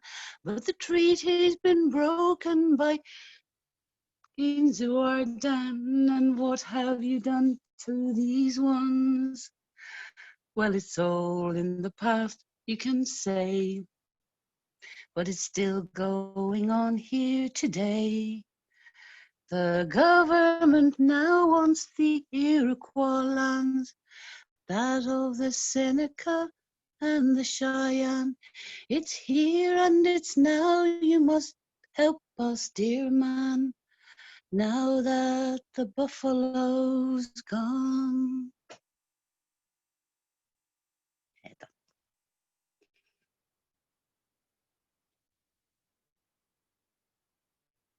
Sorry, that was absolutely gorgeous. What a treat. And then my flippant screen froze at the end, but that was just such a treat. Thank you so much. Now, Mick Keeley, can you unmute yourself there? Mick? Yoo-hoo. Yeah. Hey, Mark. Great stuff. You want to give us a song there? Okay. To Donnybrook steer, all you sons of Parnassus, poor painters, poor poets, poor newsmen and knaves, to see what the fun is that all fun surpasses, the sorrow and sadness of green errant slaves. Oh, Donnybrook jewel, full of mirth is your quiver, we're all flocked from Dublin to gape and to stare at two elegant bridges without e'er a river. Success to the humours of Donnybrook Fair. Oh, you lads that are witty from famed Dublin city, and you that in past times take any delight, to Donnybrook fly, for the time's drawn nigh, when fat pigs are hunted and lean cobblers fight. Where maids that go swift, they run for a new shift, men muffled in sacks for a short they race there. There's jockeys well booted and horses sure-footed to keep up the humours of Donnybrook Fair. Well, the mason he comes with his line and his plumb, the saw and carpenters, brothers in chips. There's carvers and gilders and all sorts of builders, with soldiers from barracks and sailors from ships. Confectioners, cooks, and the printers on books, the stampers of linen and weavers repair. There's widows and maids and all sorts of trades to join in the humours of Donnybrook Fair. There's tinkers and nailers and beggars and tailors, the singers of ballads and girls of the sieve, Barrack Street rangers, the known ones and strangers, and many that no one can tell how they live.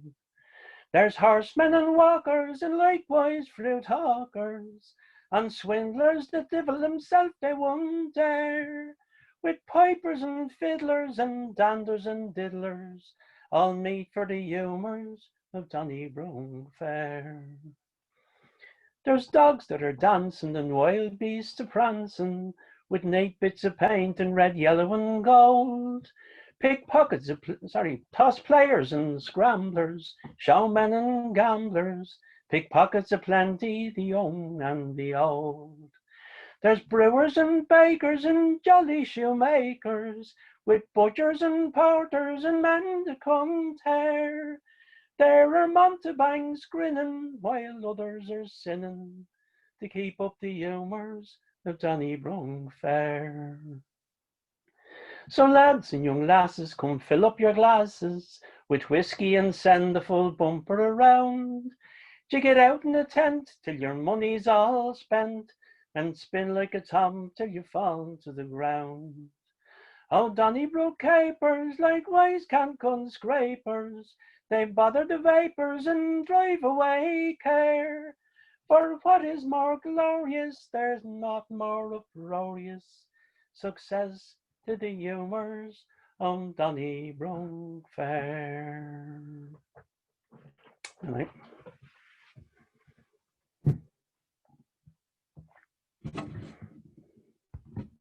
Yeah, great song, Mick. Well sung. Sorry, scrambling to get this to work. Okay, I'm gonna go to I'm going to go to Niamh Parsons. Niamh, would you like to unmute yourself there? Hi. Thank you, Laura. How are you doing? Oh, I'm good. I'm good. Thank God. I'm very happy to be here. I'm going to try singing the Flower of Finney because I'm teaching a student and she's learning it better than me. So great song, great song. All right, thanks, Niamh. Bright red is the sun o'er the waves of Loch Sheelan. A cool gentle breeze from the mountains is stealing. Whilst fair round the islets the small ripples play. But fairer than all is the flower of Finney. Her hair is like night, and her eyes like grey morning. She trips o'er the heather as if it's touched scorning. But her heart and her lips are as mild as May Day. Young Eily McMahon, the flower of Finney. But who down the hillside like wild deer runs fleeter? And who on the lakeside is hastening to greet her? Who but Fergus O'Farrell, that fiery young gay, the darling and pride of the flower of Finney. One kiss and one clasp and one wild look of gladness. But why does it turn all a sudden to sadness? He is told his sad fortune he can no longer stay.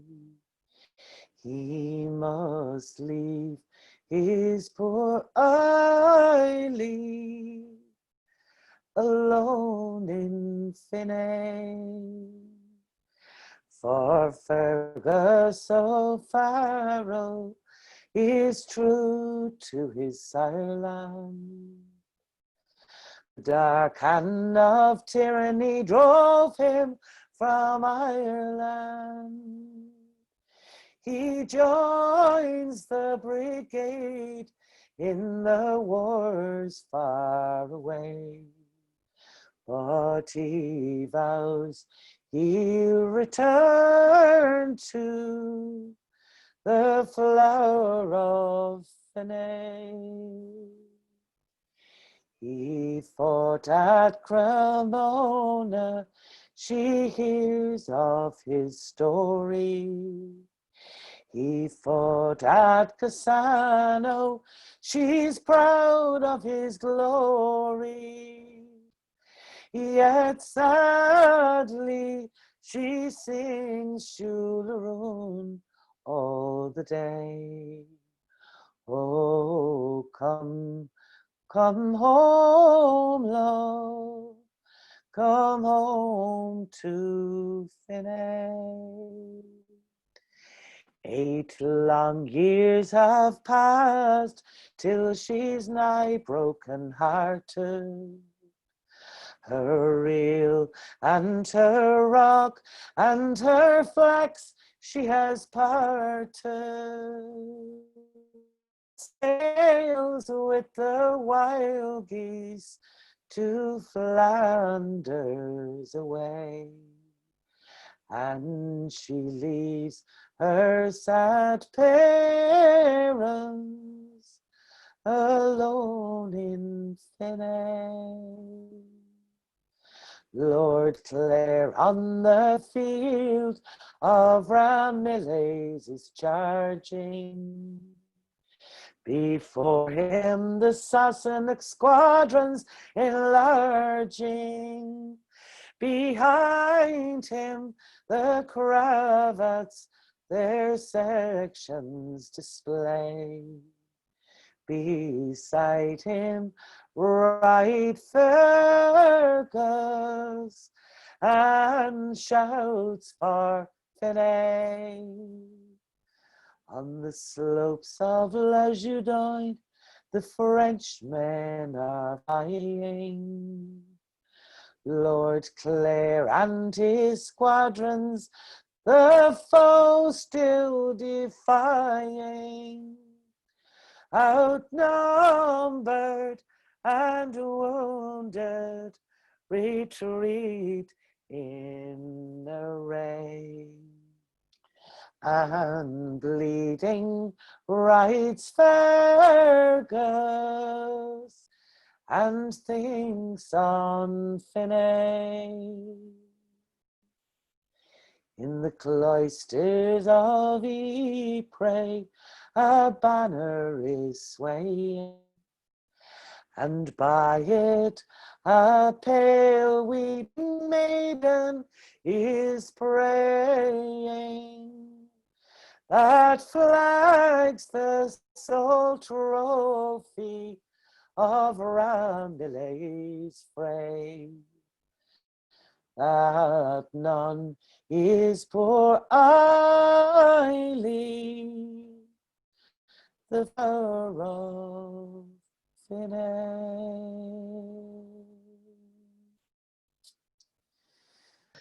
Ah, thank you, Niamh. That was lovely. Now, Fergus Russell is going to take care of you for the next half an hour while I have my coffee break. Fergus, can you turn yourself on there? You need to unmute. Am I on there now? Now you are, yeah, now you are. Yeah. That's I'm grand. looking for that. You have your coffee break and enjoy it. Grand. I'm looking for Malachy. Malachy, unmute yourself there. I'm here. I think I'm unmuted, am I?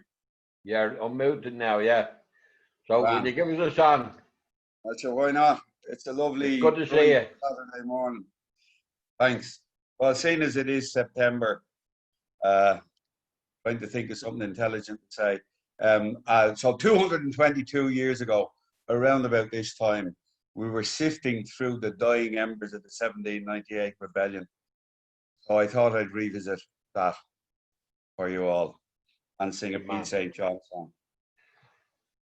On an angry August morning, sailing down Killala Bay, came the Frenchmen and their general, too late to save the day.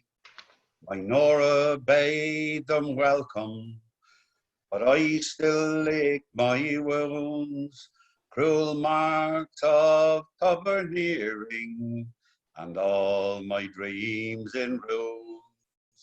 You Frenchmen, you Frenchmen, you've come too late again to save the flower of freedom, crushed in every glen. And your fancy General Humbert, well intended though he be, will never reap the harvest that was promised to the free.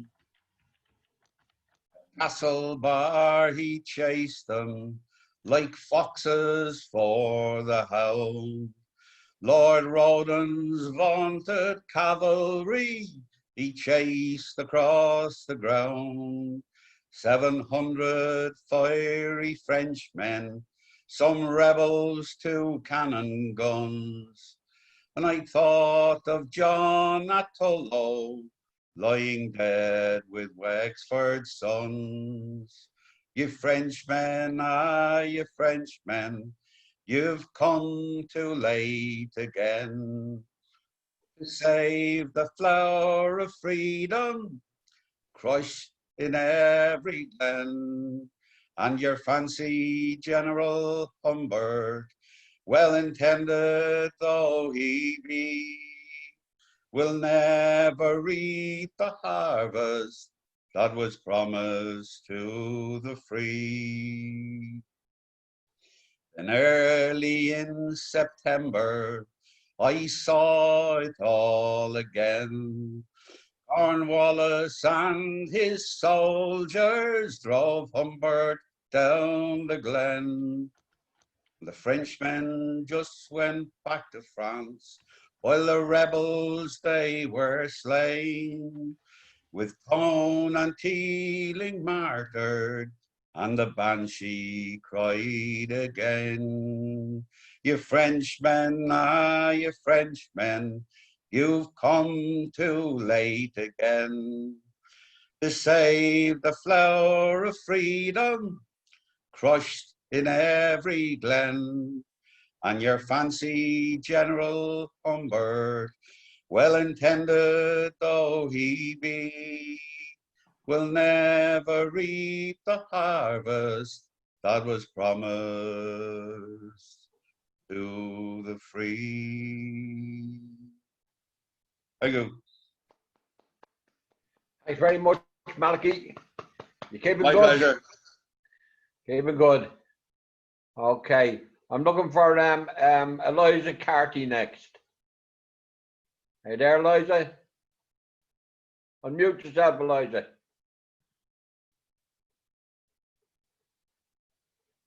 Oh, there you go. Where are you gone? Disappeared off the screen again. I think we're having mute fights.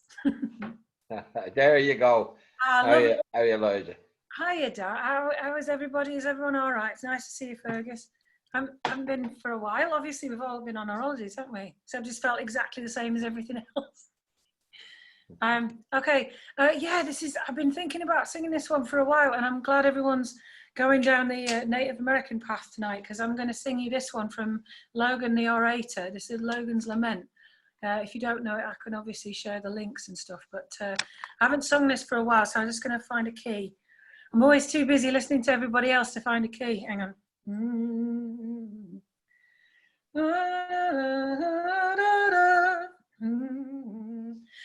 The blackbird is singing on Michigan's shore, as sweetly and gaily as ever before.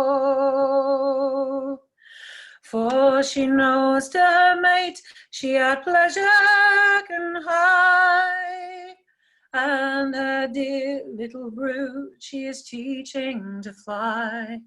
Oh, alas, I am undone. Oh, alas, I am undone. Each bird and each beast are as blessed in degree. All nature is cheerful and happy but me. I will go to my tent and lie down in despair. I will paint me with black and I'll sever my hair. Oh, alas, I am undone. Oh, alas, I am undone. I will sit on the shore where the hurricane blows, and reveal to the God of the tempest my woes. I will weep for a season on bitterness fed. All my kindred are gone to the hills of the dead. Oh, alas, I am undone. Oh, alas, I am undone. They died not by hunger or lingering decay. The steel of the white man hath swept them away. And the snakeskin that once I saw sacredly wore, I will toss with disdain to the storm-beaten shore. Oh, alas, I am undone. Oh, alas, I am undone. They came to my cabin when heaven was black. I heard not their coming, I knew not their track. But I saw by the light of their blazing fusees, they were people engendered beyond the big seas. Oh, alas, I am undone. Oh, alas, I am undone. I will dig up my hatchet and bend my oak bow. By night and by day I will follow the foe. No lake shall impede me, no mountains, no snow. Our blood shall alone give my spirit repose. Oh, alas, I am undone. Oh, alas, I am undone. My wife and my children, oh, spare me the tale. For who is there now that is kin to Gael? My wife and my children, oh, spare me the tale. Oh, who is there now that is kin to Gael? Oh, alas, I am undone. Oh, alas, I am undone.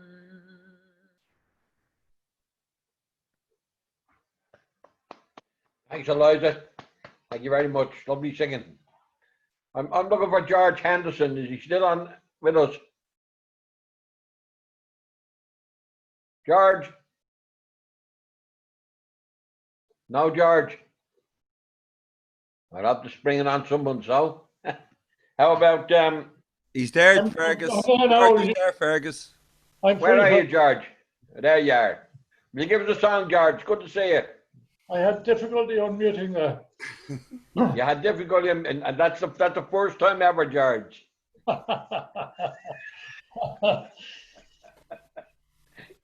A short song, a fairly quick one. Oh, I've got a dog and a good dog too, and it keeps her in me keeping. For to catch those hares that run by night, while the gamekeepers lie sleeping. Me dog and me went out one night to learn some education. Up jumped a hare and away they'd run into some large plantation. She didn't go so very far when something stopped her running. Oh, halt, I did loudly cry. Stop a minute for your uncle's coming. Then I took out my little penknife and quickly I did punch her. She turned out one of the female kind, oh glad am I caught her.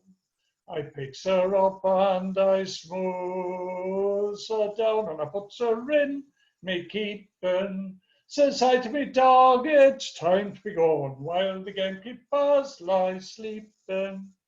Away me and me dog did go back into the town. I sold that hare to a labouring man, I sold her for a crown. I went into some public house and there I got quite mellow. I spent that crown and another one too. Don't you think I'm a good-hearted fellow? Well, I've got a dog and a good dog too, and I keeps her in me keeping. For to catch those hares that run by night, while the gamekeepers lie sleeping.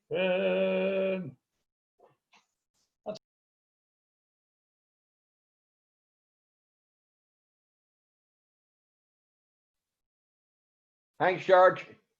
Very good. I've been trying to contact people here, sending them messages, but there's no one giving me answers. I'm looking for Myra Lera, would she give us a song? Myra? No. No. No. Okay, I'm not getting an answer from Myra. What about Antoinette Daly? Will you sing for us, Antoinette? Unmute yourself.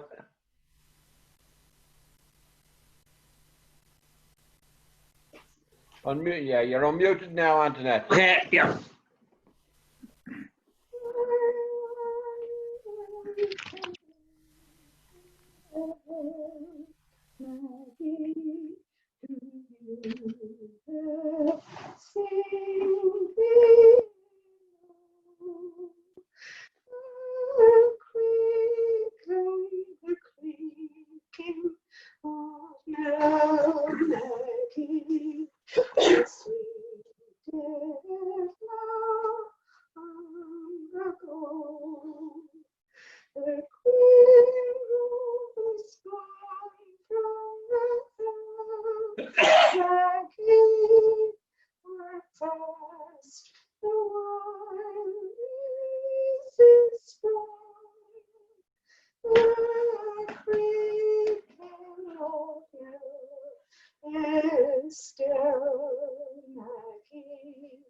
Since you are mine, were young, they say I am feeble with age, Maggie.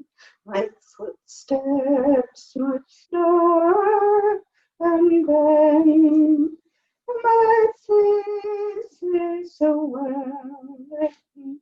Age, Maggie, and life alone is the pain. They say we have days, Maggie, as days dim songs we have sung, but to me you're as fair as you were, Maggie, when you and I were young. The violets were scenting rose, Maggie, sending their charm to the bee. When I first said I loved only you, Maggie, and you said you loved only me. Our dreams, they have never come true, Maggie. Our hopes, they were never to be. But by me, you're as loved as you were, Maggie. When you said you loved only me.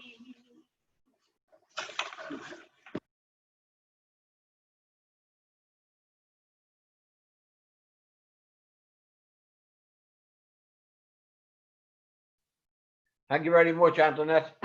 Lovely to see you. Hope you're keeping good. I'm finding it very difficult to get people to give me answers back. So I'm looking for how about Larry O'Toole? Will Larry give us a song?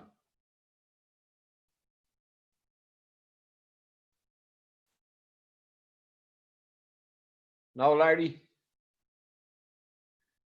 No, Larry. Okay. Who else can we find to give us a song?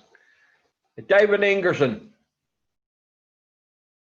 Will you sing us a song, David?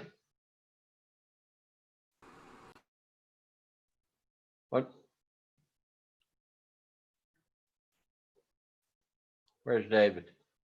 Where are you gone, David? He's there, Fergus. He's there, Fergus. I'm He's trying to unmute. He's There there we now. go.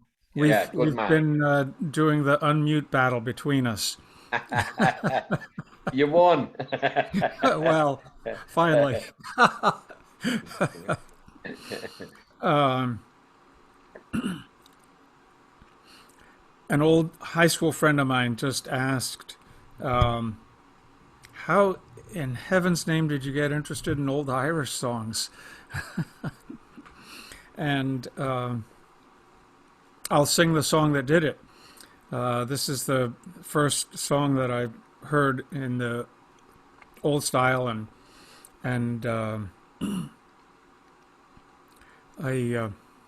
sorry, I'm not totally ready.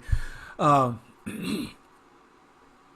didn't know it at the moment, but my whole life pivoted from the moment I first heard this song. Why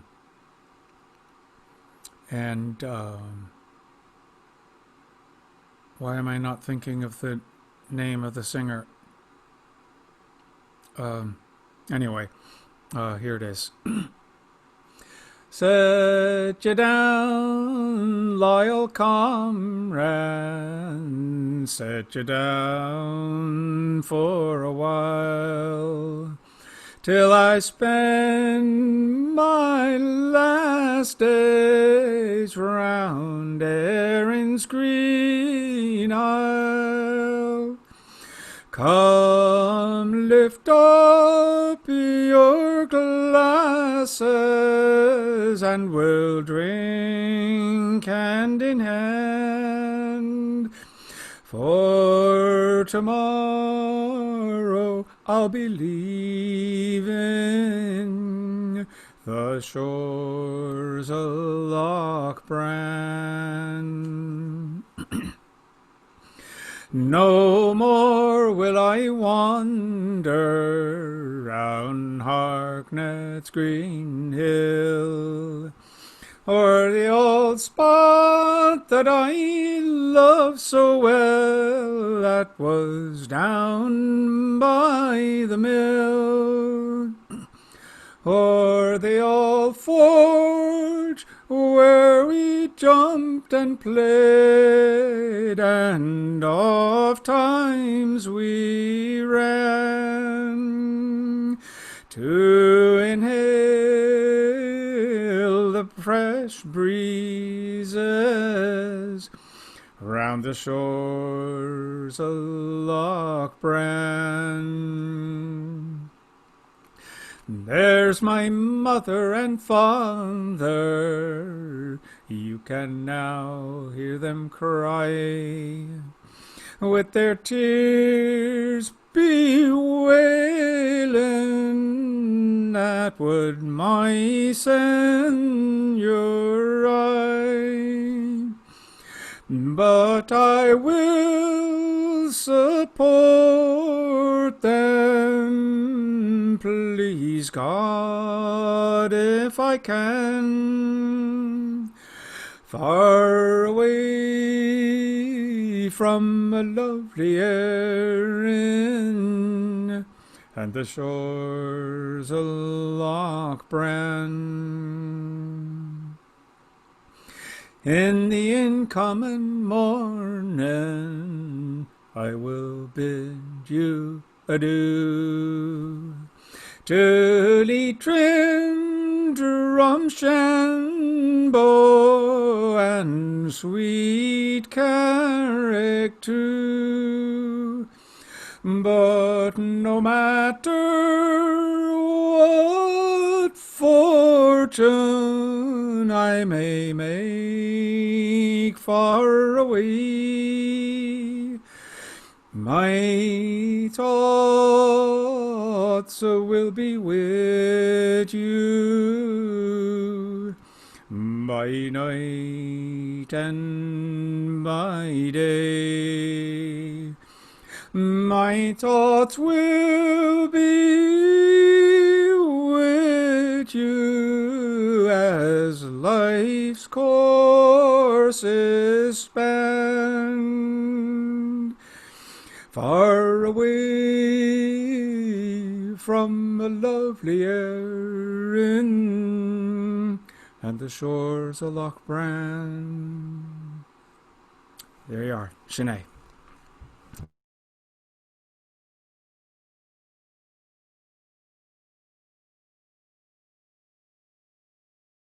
Anya, give us a song. Yeah. Unmute yourself, Anya. We can't hear you, Anya. Yeah, Unmute. okay. Now we can hear you. Okay. That's good, yeah.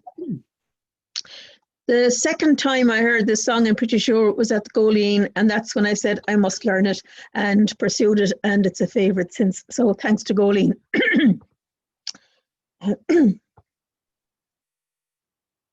In the West End, well, come down a piece. In the West End of Derby lives a working man. He says, I can't fly, but me pigeons can. And when I set them free, it's just like a part of me gets lifted up on shining wings. Charlie Odson's pigeon loft was down the yard in a rented house in Brook Street where life was hard. But Charlie had a dream, and in 1913 Charlie bred a pigeon to make his dreams come true. There was gonna be a champions race from Italy. We got out the maps, all that land and sea. Charlie, you'll lose that bird, but Charlie never heard. He put it in a basket and sent it off to Rome. On the day of the big race, a storm blew in. 1,000 birds were swept away and never seen again. Charlie, we told you so. Surely by now you know. Living in the West End, there ain't many dreams come true. Yeah, I know, but I had to try. A man can crawl, or he can learn to fly. And when you live around here, the ground seems awful near. Sometimes I need a lift from victory. I went out with my mates for a pint or two, when I saw a wing flash up in the blue. Charlie, it's the King of Rome, come back to his West End home. Come outside quick, he's perched upon you. Come on down, your majesty. I knew you'd make it back to me. Come on down, my lovely one. You've made my dreams come true. Now in the West End of Derby lives a working man. He says, I can't fly, but my pigeons can. And when I set them free, like a part of me gets lifted up on shining wings. That's it.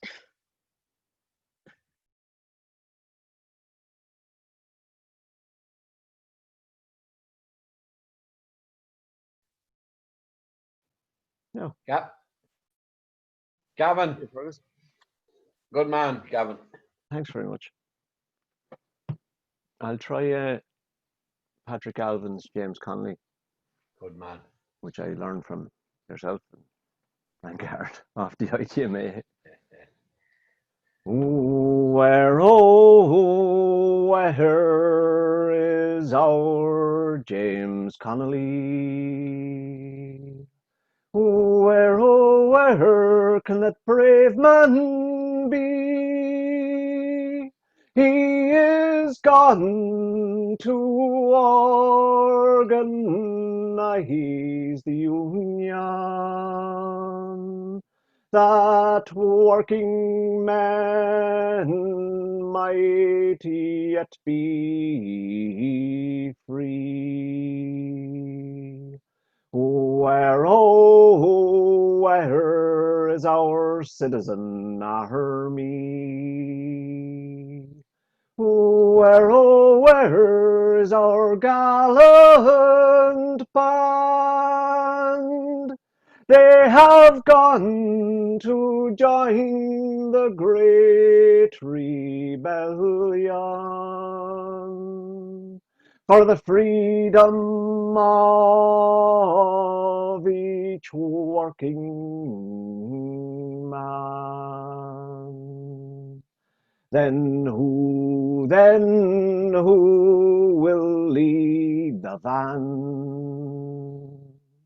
Then who will lead the van?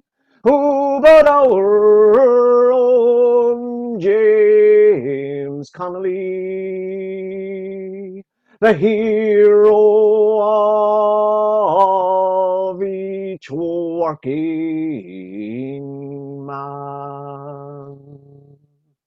Who'll carry high our burning flag? Who'll carry high our burning flag? Who but James Connolly, all pale and wounded, could carry high our burning flag. They carried him up to the jail. They carried him up to Kilmainham jail, and there they shot him one bright May morning, and laid him in a quick lying grave. Who mourns now for this brave man? Who mourns now for this fighting man? Oh, lay me down in yon green garden, but make my bearers union men. So we laid him down in yon green garden, with Union men on every side, and we swore we would make one mighty union, and fill that gallant man with pride. So come all you Irishmen, come join with me for liberty, and we will forge a mighty weapon, and break the bonds of slavery.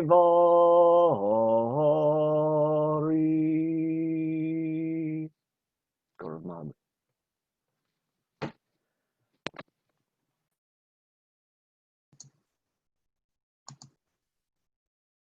Marty Neeler. Yes, Give and me a song, Marty. yeah, sure thing. Kinta. Bog bren, on tenderness. Bog bren, splash fanes, bog bren, on tenderness. Queer a chola, queer a chola, queer a chola, on tenderness. Queer a cholas ní a chosas bogdio don chandlina. Bog bren, bog bren, bog bren don tandina. Bog bren splash vein, bog bren don tandina. Of kirke, of kirke, of kirke, dan tanderne. Of kirkes bloeire in me zeilwoord, dan tanderne. Bog bren, bog bren, bog bren, dan tanderne. Bog bren, splash pains, bog bren, dan tanderne. Fjol oer, fjol oer, fjol oer, dan tanderne. Fjol oer is brei en soep, zeilwoord, dan tanderne. Bog bren, bog bren, bog bren, dan tanderne.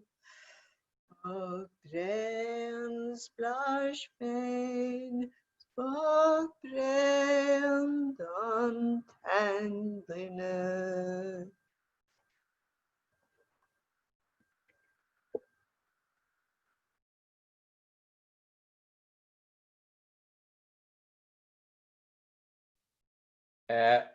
Eugene McEldowney, are you ready to give us a song? Yes, can you hear me? Well, I can hear you. Yeah, we can hear you, Eugene. Yeah. I'm ready to go. Okay. Good man. This song is for my friend Paddy Daly and Antoinette. Farewell, my friends in Dublin town. I bid you all adieu. I cannot yet appoint the day when I'll return to you. I write these words on board a ship where the stormy billows roar. May heaven bless our Fenian men till I return once more. I joined the Fenian Brotherhood in the year of '64, resolved to free my native land or perish on the shore. My friends and me, we did agree our native land to save and to raise the flag of freedom o'er the head of Emmet's grave. My curse attend you traitors all who did our cause betray. I tie a rope around your necks and I drown you in the bay. There was Nagle, Massey and Corydon and Talbot he makes for. Like demons in your thirst for gold, you're doomed forevermore. I drilled my men and I laid my plans down in dear old Skibbereen. I hope to see fly proud and free our own loved flag of green. I robbed no man and I spilled no blood, but they've sent me off to jail because I am O'Donovan Rossa, a son of Granuel.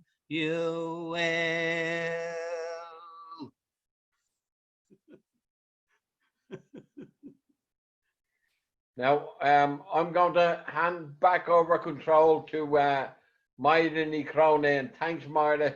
I haven't managed to line anybody up to sing. That's not a problem. Okay, in a market. All right, thanks a million, Fergus. That was a lovely cup of tea. Okay. Rosie Davis, have you sung yet? And would you like to? Myra, I sang last week, so there's quite a few people who knew this week, so why not ask somebody there? Thank you, though, for asking me. No bother. All right. Okay. Di Henshaw, you there?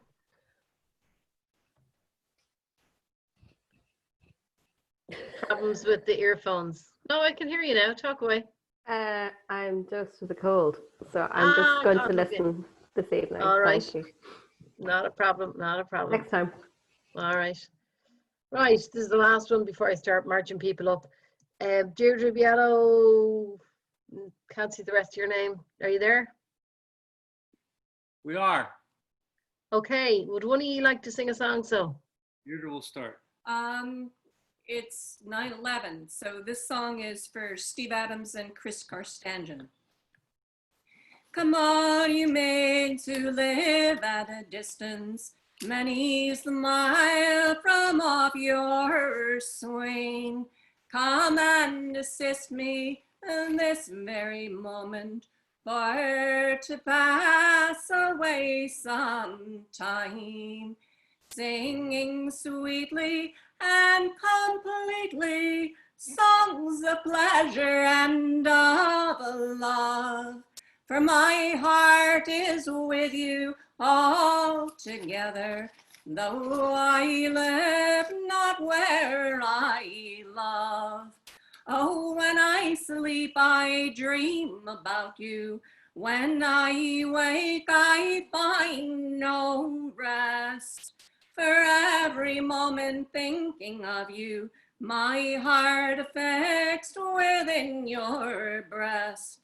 Although far distance may be of assistance, if from my mind your love to remove, yet my heart is with you altogether, though I live not where I love.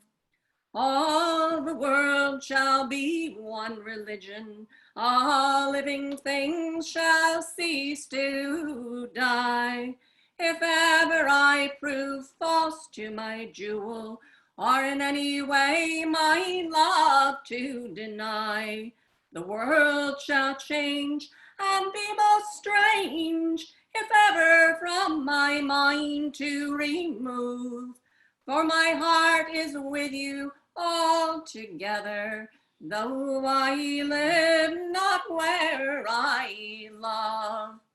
So farewell, lads, and farewell, lasses.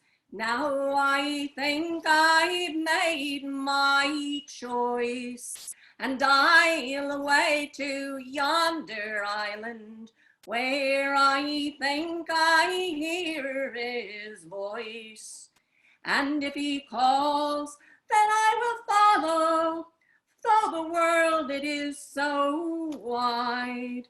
For my heart is with you all together, though I live not where I love.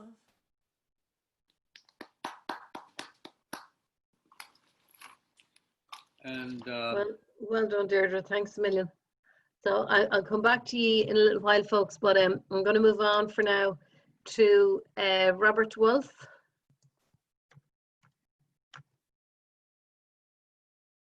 Robert, you want to unmute yourself? Yeah, how's that? Okay. Okay, perfect. Do you want to give us a song there? I will do, thank you. Super. This is a song by Ron Kavanagh from Cork. People may or may not have heard of him. He's in poor health at the moment on a transplant list, so I'll sing this for Ron. At Kilshannig House at Cormac, some 200 years ago, the Cork banker Abe Devonshire a grand hunt ball did throw. Abe was a noted gambler.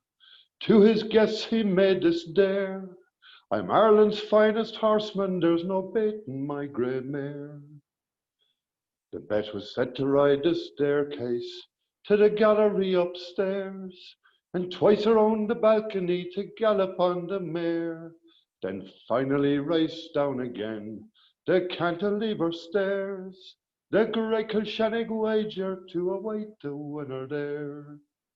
My house and lands I'll wager, bold Devonshire did cry, not a man can ride the course in Tallow, Mallow or Fermoy. Mad Padger roached deep in his cups on hearing this rash boast, says I'm the boy who will take up the challenge of the host. He jumped upon the noble steed and reared her up for speed, then ran her at the winding stair to caution pay no heed. Men cried out and women fainted, servants scattered for their lives, as the mare tore up the stairs rode by Mad Roach from Castlelines. Up the stairs and round the balcony, twice horse and rider went, then down the cantilever stairs pure hell for leather bent. But when they got to the front door, the mare stopped at the steps and threw Mad Roach against the wall and broke the bugger's neck. Then with a mournful whinny, just like a banshee's cry, the grey mare she lay down and died there by her rider's side.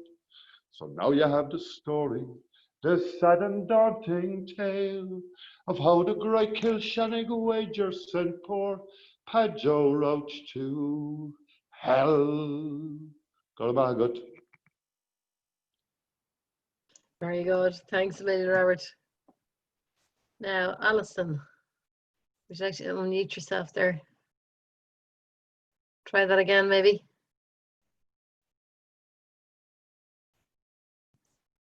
Alison, try that again. Yeah. Okay. Ah, perfect. Yeah. Okay. This is a song about galloping all around the countryside after a boy. Lots of people have done it. Come saddle to me, me old grey mare. Saddle to me, my pony, oh, and I'll take the road and I'll go far away. After me roving ploughboy, oh, follow the roving ploughboy, oh.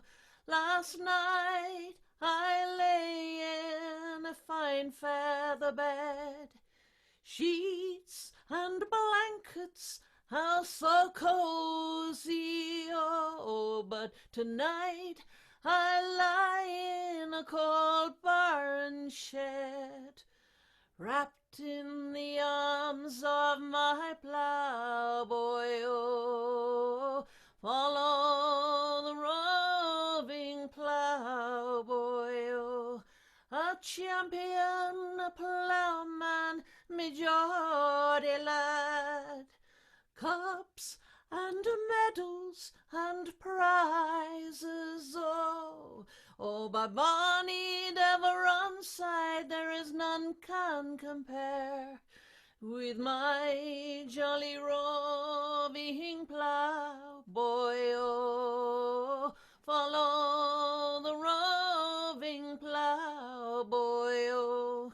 So fare thee well, old Huntly town. Fare thee well, Drumdelgio, and I am on the road and I'm going far away.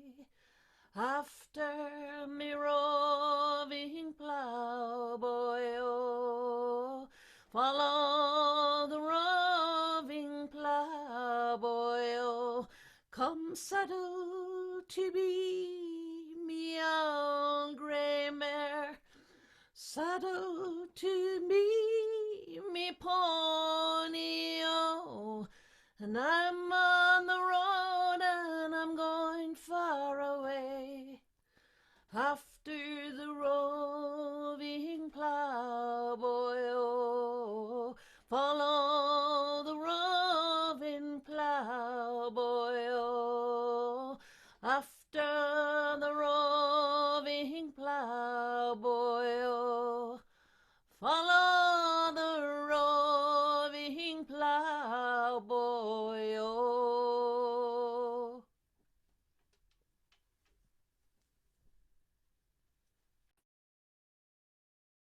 Thanks a million, Alison. Okay, thanks, Alison. I'm looking for Frank Callery. Can you unmute yourself there, Frank? Sorry, Frank, maybe try that again.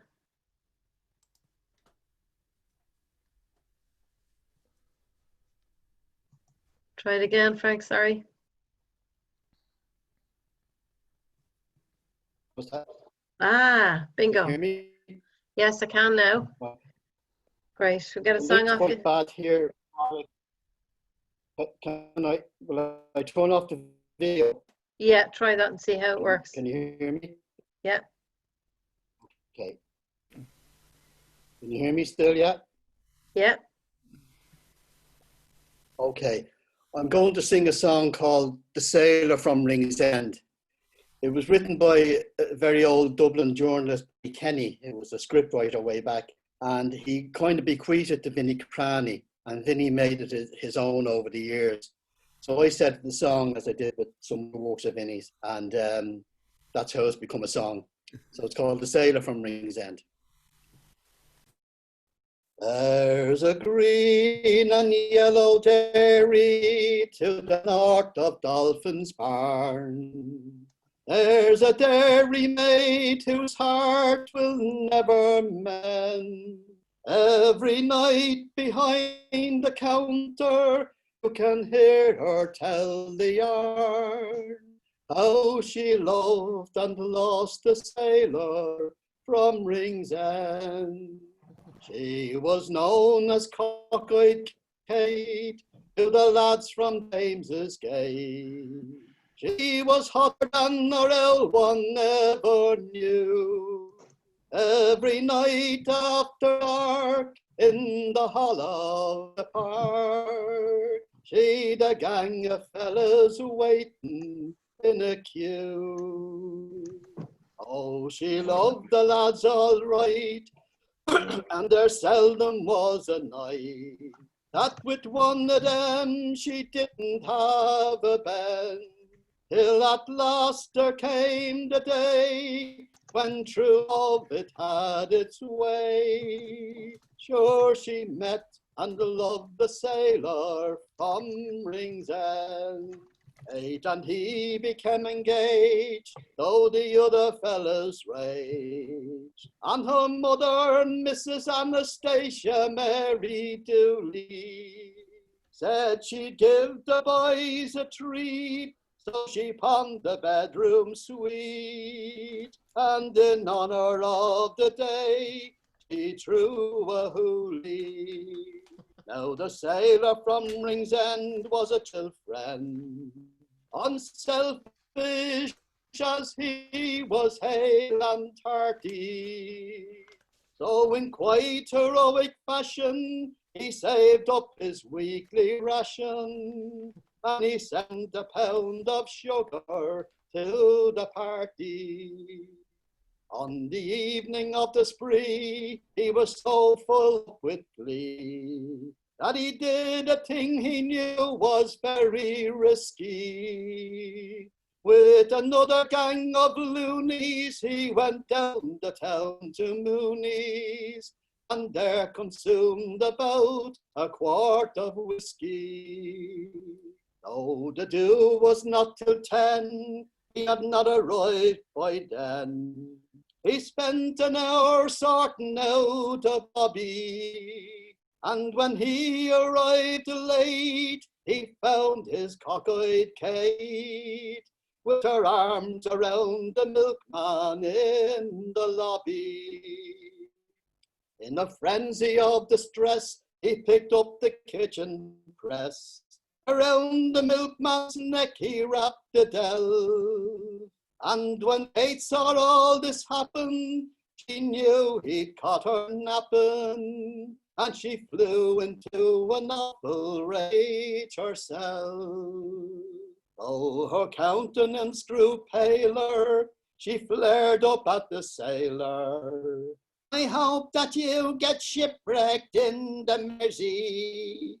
Take back your diamond ring, from now on I'll have me fling, and you can shove your bag of sugar up your jersey. When the sailor got aboard, he never said a word, for he swore he'd have revenge upon that tart. He stayed on at the party, making love to Mags Carty, while poor cock-eyed Kate said eating out her heart. And later on a tree, when the guests were having tea, the sugar bag he handed to the man.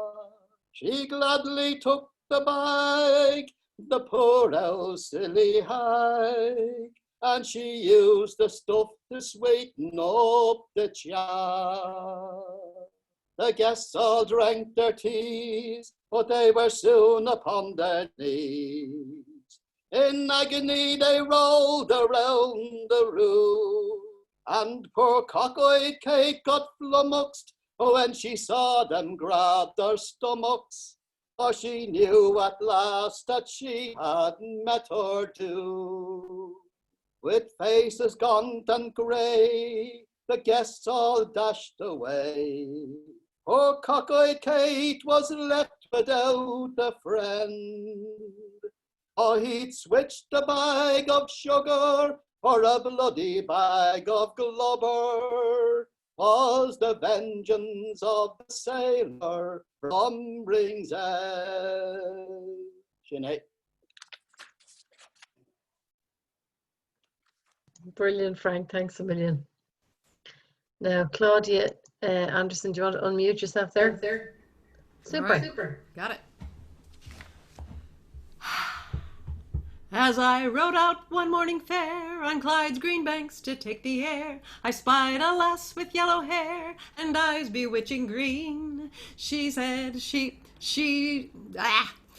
sorry, wrong verse. As I rode out one morning fair on Clyde's green banks to take the air, I spied a lass with yellow hair and eyes bewitching green. She spread her arms so cheery, so blithely so cheery. She looked at me so cheery beneath the birken tree. Oh, lassie, would you think it right to lie with me this very night and cuddle till the morning light by all the world unseen? And you shall be my dearie, my own, my dearest dearie. You shall be my dearie beneath the birken tree. I dare not from my mother go. She keeps the key, she locks the door. She scolds me all the night and morn and all about the men. She says you're all deceivers, deceivers, deceivers. She says you're all deceivers. She wouldn't trust a one. Oh, never mind your mother's yell. No doubt she met your dad herself, and if she scorns you might her tell, she's often done the same.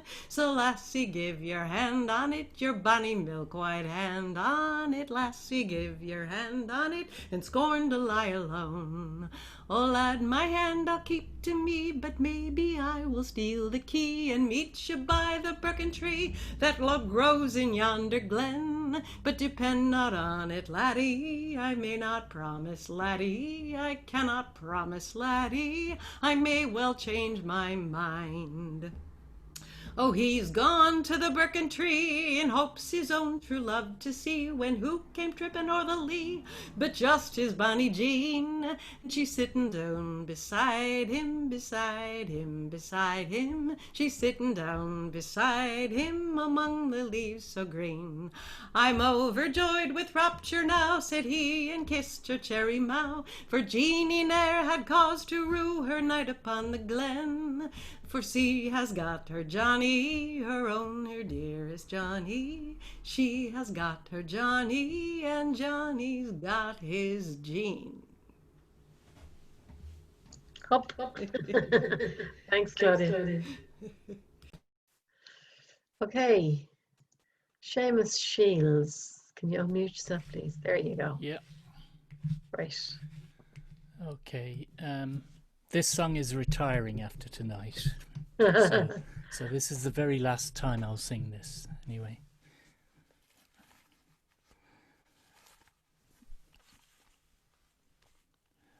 Around the course they set off. Actually, need to go a wee bit higher. Around the course they set off in fours, with their golf bags pulled behind them. Hurlers on the ditch, now they put and pitch. In Ballyconneely you'll find them. With their irons and woods they stride through the mud, slicing and hooking without fear. Hacking through their rough, there are none as tough as Cassidy's Cavaliers. Checkpoints and speed traps are no handicaps on the way to Clifton town. Once you've been in the Dáil, you've no cares at all when the civic guards flag you down. Only wimps and fools obey lockdown rules, which the rest of the country has to fear. You expect a free pass when your neck's made of brass amongst Cassidy's Cavaliers. Soon they're on the hunt with Grealish out front, but their drives are often wayward, and when they go astray off the tight fairway, they look for a lie more favoured. For one thing is sure about these cute whores, they know a good lie when they see one. Aiming for the pin, they use lots of spin, that's a stroke they all agree on. Coming round a bend is the banker's friends, whose mishit puts have defined him. Since he got the yips, he has been eclipsed, so his great political future's now behind him. Now chips and pins mean something else to him, as he lobbies for the banking buccaneers. But he never looks back, now he's on the pig's back with Cassidy's Cavaliers. By the 18th green their appetites are keen for a slap-up meal and drinks. In the station house or thereabouts near Connemara's famed golf links, a Supreme Court judge pushes through the crush while Mayo's latest minister appears for a speech so grand that the room is rammed with Cassidy's Cavaliers. But this escapade by the old brigade was caught by two hacks from the paper. In stock purple prose they first exposed the convivial Clifton caper. Now Seamus is shamed, and Dara's been blamed, and the rest are disdained by public cheers. They are far from par in this last hurrah for Cassidy's Cavaliers. But of the 81, the very best, bar none, is a man from the banks of the Nore. A true golfing fan, he plays where'er he can, and he knows what a wedge is for. On his commissioner's sub, he's living in the K Club in a congenial atmosphere. So why be discreet when you're in the elite among Cassidy's Cavaliers? And on his EU mobile, Phil can often speed dial his friends like Jean-Claude Juncker. But the outlook's bleak when the signal's weak and your ball's deep in a bunker. And Frau von der Leyen is no longer inclined to save your European rear. When you go out of bounds as you play around with Donny Cassidy's Cavaliers. When you go out of bounds as you play around with Donny Cassidy's Cavaliers. That's it. Thanks, Seamus. The last You could, time. you could hardly call them Cassidy's mounted foot, given that most of them were not actually at the golf. No, I think they'd be Cassidy's foot in mouth. You got there just before me, Seamus. I like it. Okay. Now, we started a few minutes late. I hope nobody minds if we run a tiny bit late. I'm going to call Karen Mail, and then we're going to more or less wrap it up. We'll get the final singers then after that. But Karen, do you want to unmute? Oh, there you go. You're already unmuted. Super. Right. Okay. Yeah, I'll make it quick. But ecologically important. Bees, bees, you must talk to your bees. You can hide from your neighbours as much as you please, but all that has happened to us you can tell, or else we will give you no honey to sell. Well, a maiden in her glory, all on her wedding day, must tell her bees the story, or else they'll fly away. Fly away, die away, dwindle down and leave you. But if you don't deceive your bees will not deceive you.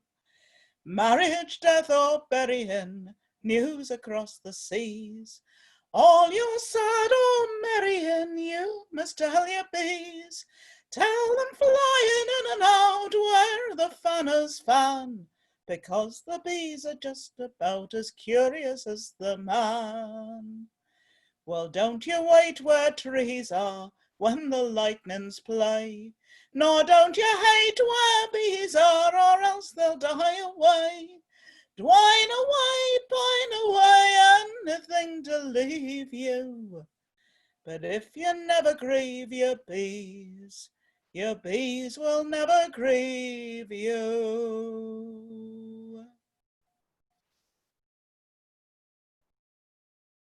Wow, that was a short one. Great song, though. Okay. Wow, what a great night. What a great night. And you know, when you're driving, you can't really pay as much attention to the songs sometimes, but that was a great night singing. So thanks to everybody who came, and thanks to the people who listened and didn't get a song in, and thanks to all the backroom the backroom girls and boys, and hopefully we'll do it all again next week, and hopefully you'll all be back. Don't forget the kitchen girl. Who's the kitchen girl? Who's down Rosie? in the kitchen? Yeah. No, I tell you, Rosie does something really, really important in terms of just kind of keeping track of who sang when and how many songs people have had, so that we can kind of keep it some wee bit fair anyway. Yeah, just a little reminder, Frank Hart Festival tickets on the Frank Hart Festival website. And if you Google Frank Hart Festival, you'll find the website and then the donate button. And people have made great use of the donate button tonight. So thank you very, very much. Donate button is on www.góilín.com front page. And yeah, really appreciate that because it's costing us more than ever to run these sessions. So I appreciate when people put their hands in their pockets to help keep it going. Okay, without any further ado, I'm looking for Brendan Kennedy, who sang the first song, to sing the last song. Can you unmute yourself? Oh, there we go. Brendan.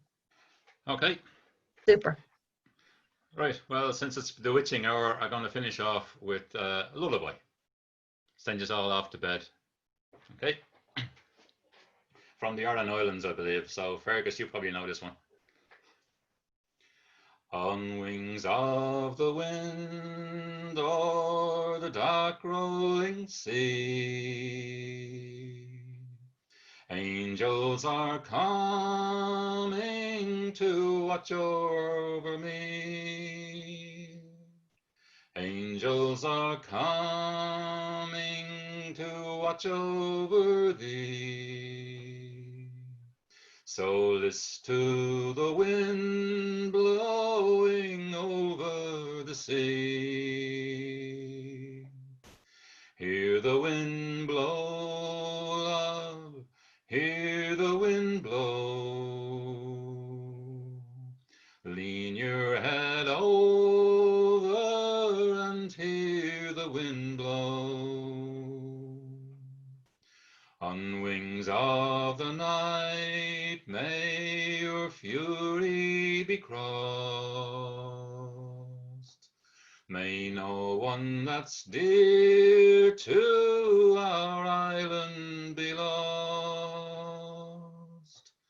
Blow the winds gently, calm be the foam. Shine the light brightly to guide them back home. Hear the wind blow, love, hear the wind blow. Lean your head over and hear the wind blow.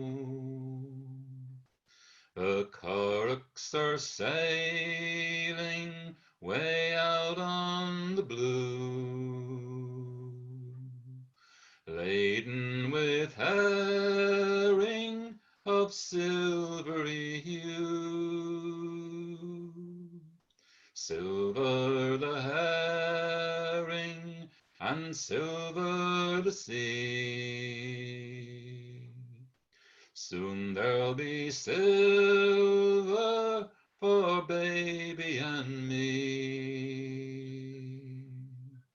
Hear the wind blow, love, hear the wind blow.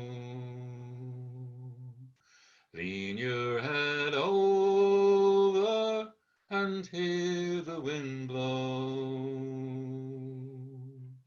The currachs tomorrow will stand on the shore, and Daddy goes sailing, a-sailing no more. The nets will be drying, the nets heaven blessed, and safe in my arms, dear, contented he'll rest. Hear the wind blow, love, hear the wind blow. Lean your head over and hear the wind blow. Good night, everybody.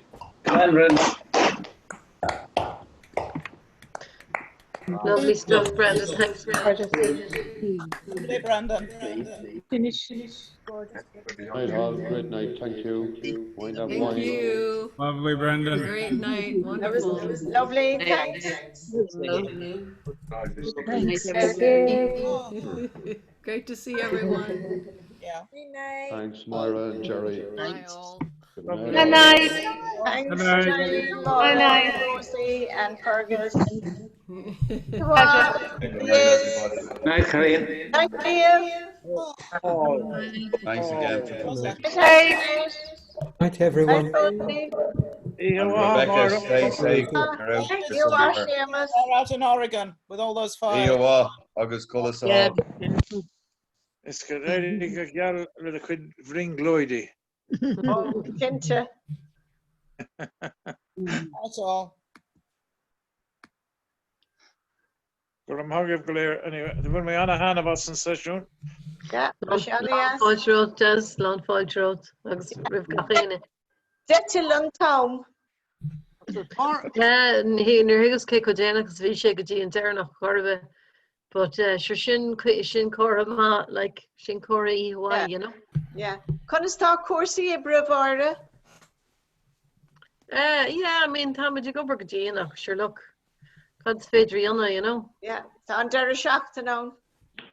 Yeah, Sinead Zirche. 48 hours symptom free marriage air she done seo. Sinead. Íhuaí gachéine slán. Maura Cronin, Maura. Yeah, yes, Eugene. Where is this donate button? I'm looking for it all over the place. So if you go on to www.góilín.com, right, and you'll see a big fat donate button. It's like right under the banner headline. Okay, I'll find it.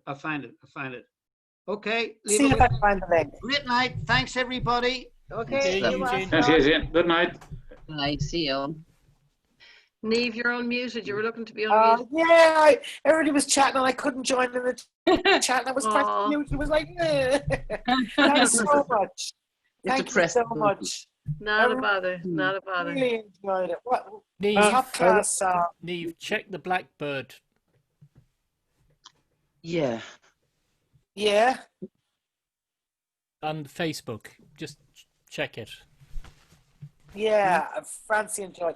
Yeah, I will check it. Yeah. What I was going to say was that it was a really great night. Thoroughly enjoyed.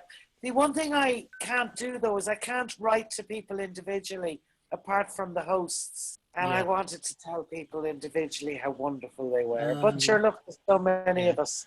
It But, depends. very high standard. Yeah, it depends how they set it up. So you can choose that as an option that you let everybody talk to each other, or you can just do it as you can talk to everyone only, you know, as a group, and you can talk to the host, but you can't talk to individuals.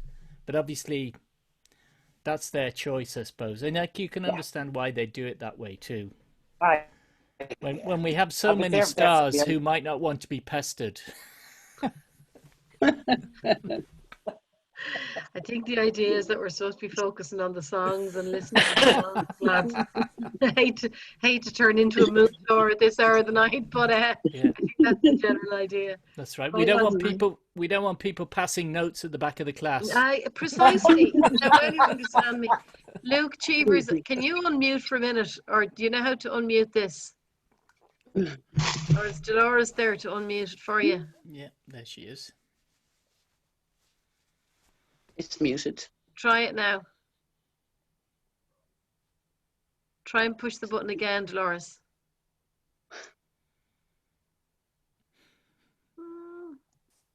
If you finger on it, Dolores, it won't come up until you actually move around.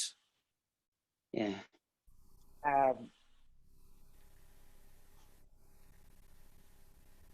Dolores,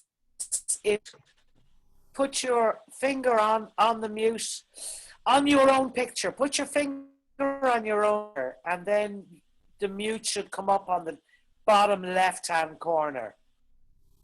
Mm-hmm.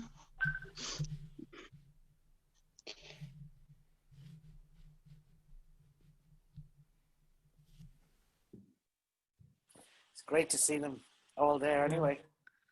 Oh, lads. Yeah. So how's school going, Maura? I mean, the kids are fine. It's the parents and to some extent the teachers who are very, very worried. I've got some vulnerable teachers and Yeah. everyone's worried about their health. So, you know, it's just kind of the kids were in and happy out to be back in school, and it's as if we never had. You know, it's always like the first day after the summer holidays, everyone is like, oh my God, it's brilliant, we're back. And then the second day, it's like, summer holidays? No, we never had those. So it's like that this year as well. Yeah. Sorry, Des, hang on. Unmute yourself there, Des. Yeah. No. Yeah. Can you hear me now? Yeah. So There was like, just one. Sorry. go ahead, Des. Yeah. I don't want to interrupt, but one of the songs that was sung tonight was the one that Barney McKenna used to sing, and Johnny McAvoy, and the girl from the Liberties. What's her name? May, jazz singer. No idea. Oh, Melda May? Imelda May. Melda, yeah. Well, now that's an interesting song. Apparently, it was written by somebody down in Texas, and there was a dispute over the fact of who wrote it. It was a fellow called Ron Massey who wrote it, and he wrote it as a result of having been in prison, and it was known as the Prisoner Song, and was first recorded. It was first recorded around 1926, and was the first phonograph record to sell 1 million copies. It was country and western, and that's all well documented. But somewhere I got a link, and I got on the YouTube, and I found a Russian folk song from which that tune is taken. Yeah. And it's beautiful. If I can get the link, pardon? Which is the song? Oh, the song. I wish I had someone to love me. Oh, yeah. Luke is unmuted. Ah, Luke. Well, here. Ah, brilliant. I'm going, boys and girls. Thanks for everything. See you soon. God See you bless. all, Des. Take care, Islam. Bye-bye. How are you, Luke? How's it going? Grand, thanks, yeah. Good. Yeah. Keeping the good Good. side Great out. night tonight, yeah. Oh, yeah, no, it was. Yeah, really enjoyable, yeah. Top class singers, you know, top class singers. Nothing but the best for the Góilín. Of course. Frank Hart thing at the festival. Say that again? The book, will you be presenting the Frank Hart, the big book of Frank Yeah. at the festival? We're doing on the Saturday night before the concert. They're going to do the launch. So if you tune in, I'll find the times for you, Luke. I'll make sure you get them. But if you tune in, you'll see that happening as well. Yeah. We have to let everyone know in advance what's coming. You know, big. Yeah, big we're book doing on that. Frank, you know, We're only just figuring it out. You'll have to have this book, you know. Oh no, sure. Look, it's flying out the door already. Is it? Oh, that's smashing. Yeah. Jerry was saying he was flying out the door. He's got a lot of orders. We'll do a second print. I wouldn't be one bit surprised. Yeah, great.